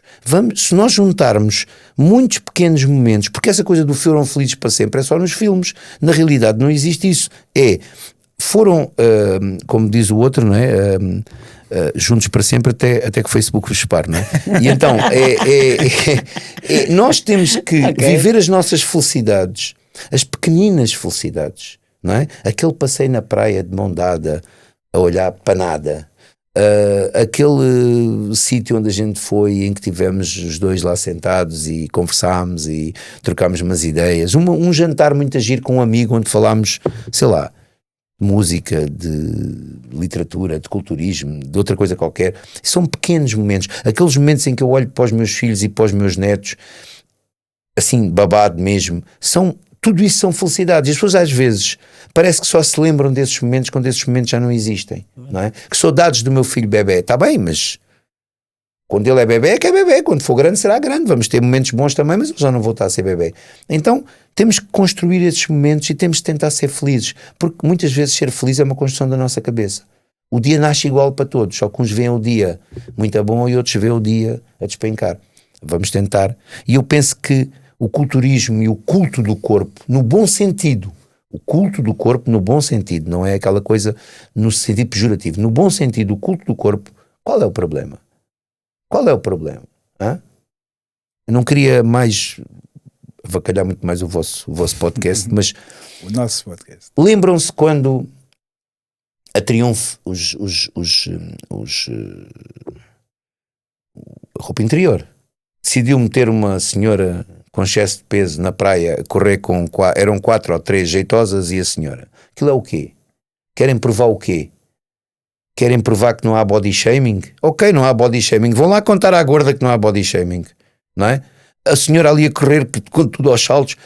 Mas também tem direito à vida. Claro que tem, mas alguém disse que não tinha que ter direito à vida. Mas a sério, vão falar com ela a sério num dia em que ela veja não dar ninguém a ouvir e vão-lhe perguntar: estás contente? Assim, não está, não pode estar. Claro que não. Não pode estar. E não é uma questão só de estética, é uma questão global, não é? Então, o que é que quiseram provar com aquilo? Só se já repararam que essa tendência já acabou. Já. Porque as marcas vendem-se. As marcas querem trends. Então as marcas vendem-se. As marcas metem uma modelo esquizofrénica, uma modelo, não é esquizofrénica, é anorética, não é? E é sucesso durante 20 anos. De repente, Alguém acusa, foi a Victoria's Secret, alguém acusa a Victoria's Secret de meter modelos anoréticos, e a Victoria's Secret diz: não quer mais meter modelos anoréticos. Pá, não, metam quem quiserem, ou porque não metem lá a minha vizinha que tem buço, não é? Vai ficar ótima com aquelas cuecas, não é? Os gajos querem vender umas cuecas para um balúrdio, com a minha vizinha, vá, toda a gente vai comprar. Portanto, estão a entender? Portanto, há que simplificar. Há uma frase que é que é keep it simple stupid. Mantenham as coisas estupidamente simples. As coisas são simples, é como no culturismo. O básico funciona. Exatamente. Parem de fazer exercícios com a corda na boca, não é? Façam exercício, façam agachamento, pá. Querem glúteo, façam agachamento, não é? Tu já foste criticado alguma vez, Mário? Tu já fui criticado, já, sim. Claro. Tu sabes, quem fala muito, ou sai asneiro ou entra mosca, não é? Portanto, a gente quando fala é criticado, não é? Vamos lá ver. E se calhar algumas críticas até tiveram razão. Eu admito que quem diz muito comete sempre o erro, nem que seja de avaliar mal o momento. Se calhar até está a dizer alguma coisa certa, mas o momento ou a pessoa a quem está a dizer não é o correto. Portanto, e eu sou extremamente, como a minha mulher diz, tu és muito bom a pedir desculpas. Portanto, porquê? Eu sou muito bom a perceber que errei. Portanto, isso significa que o valor que eu mais prezo é a humildade, porque a humildade, na minha opinião, é a nossa qualidade mais inteligente, que é aquela que permite que nós percebamos que não somos os melhores. Eu posso ser o melhor, por exemplo, numa área, mas vocês de certeza que vão ser melhores que eu noutra área. Então há que relativizar e perceber isso. Agora, já fui muito criticado injustamente e já fui muito criticado justamente. Como, também te vou ser honesto, se tu não fizeres aquilo que te dispões a fazer por causa de medos de críticas, vou-te dizer que faças o que fizeres, vais ser criticada na mesma, ok? E eu podes pegar até no teu próprio exemplo, não é? Em que criticaram-te muitas vezes para as tuas performances, e tu sabes que eu sempre achei hiper injusto certas críticas, não é? E tu nunca quiseste saber dessas conversas, foste, e quando chegaste ao palco mais alto ganhaste. Portanto, se tu fosses atrás, mesma. Se tu foste, claro, não é? Se calhar disseram que o júri era míope, não é? Mas nem sei o que é que podem ter dito. Mas tu vê, se tu não tivesses ido, tu não tinhas tido as tuas conquistas.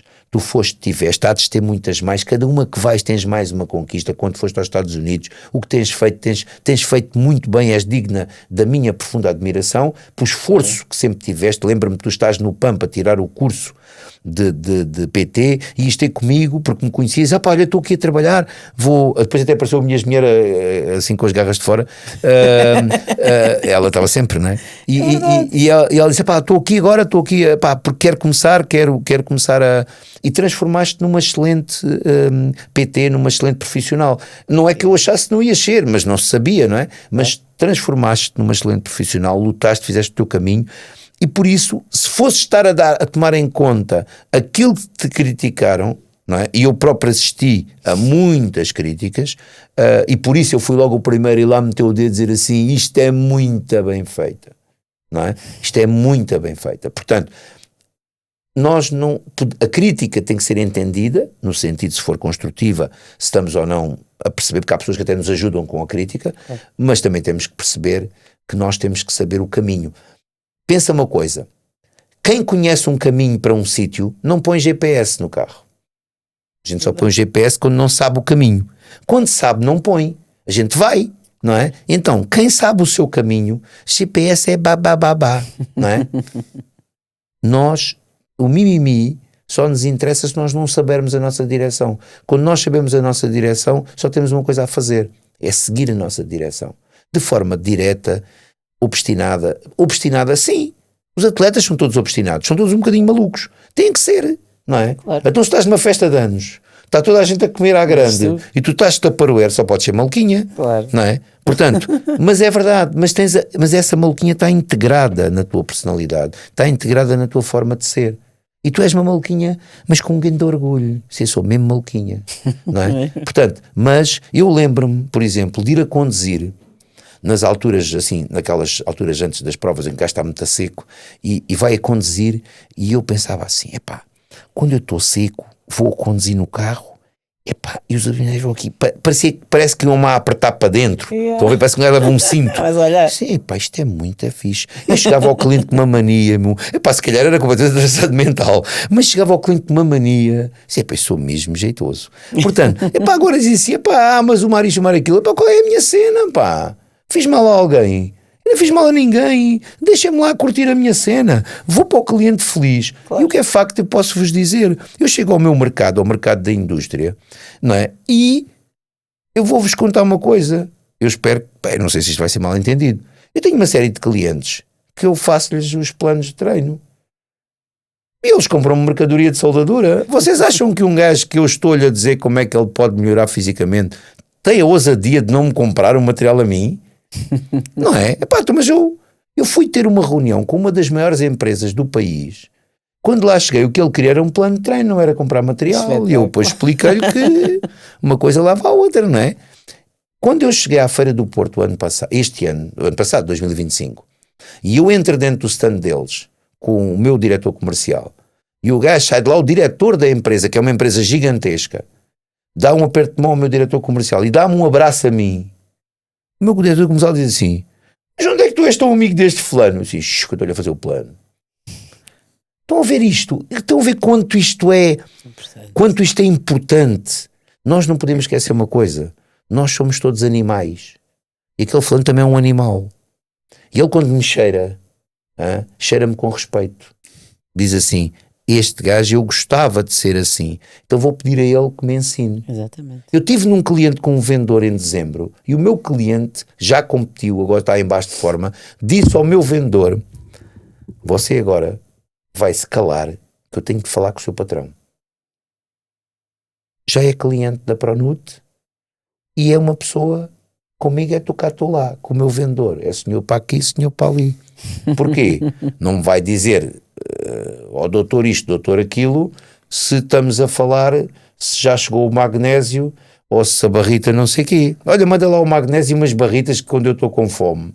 Eu disse: mas vais comer barrita toda a hora ou quando é que perdes esse volume? Ele: eu tenho treinado, nunca mais cá vieste. Estão a ver? O diretor de uma empresa que noutra circunstância seria: tá bom, senhor, como é que vai? Exato. Olha, é possível eu mandar agora aí o carro com o material? Pá, hoje não dá tempo, agora dá tempo para tudo.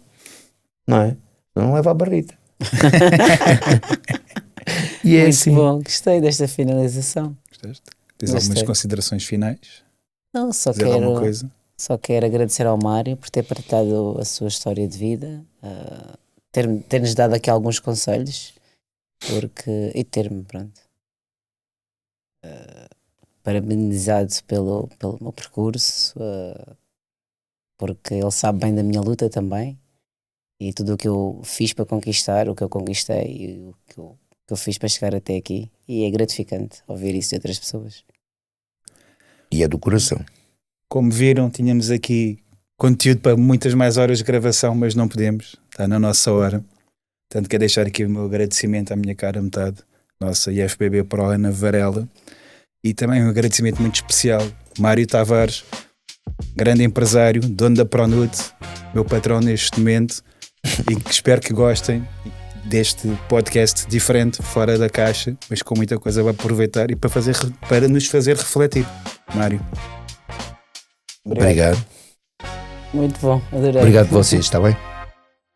Welcome to Brewcast, no mask, no filter. Shake creators on the mic, cutting deep like a sprinter. We drop truth bombs, no flex, no fake. Real talk, real tips, make your limits break. Woo! Secrets revealed, we ain't playing it safe. Mind sharp, body built, strong like a wave. No cap, no gimmicks, we lift, we grow. You want change? Then let's start the show. We are Shake Creators. Procast. Procast.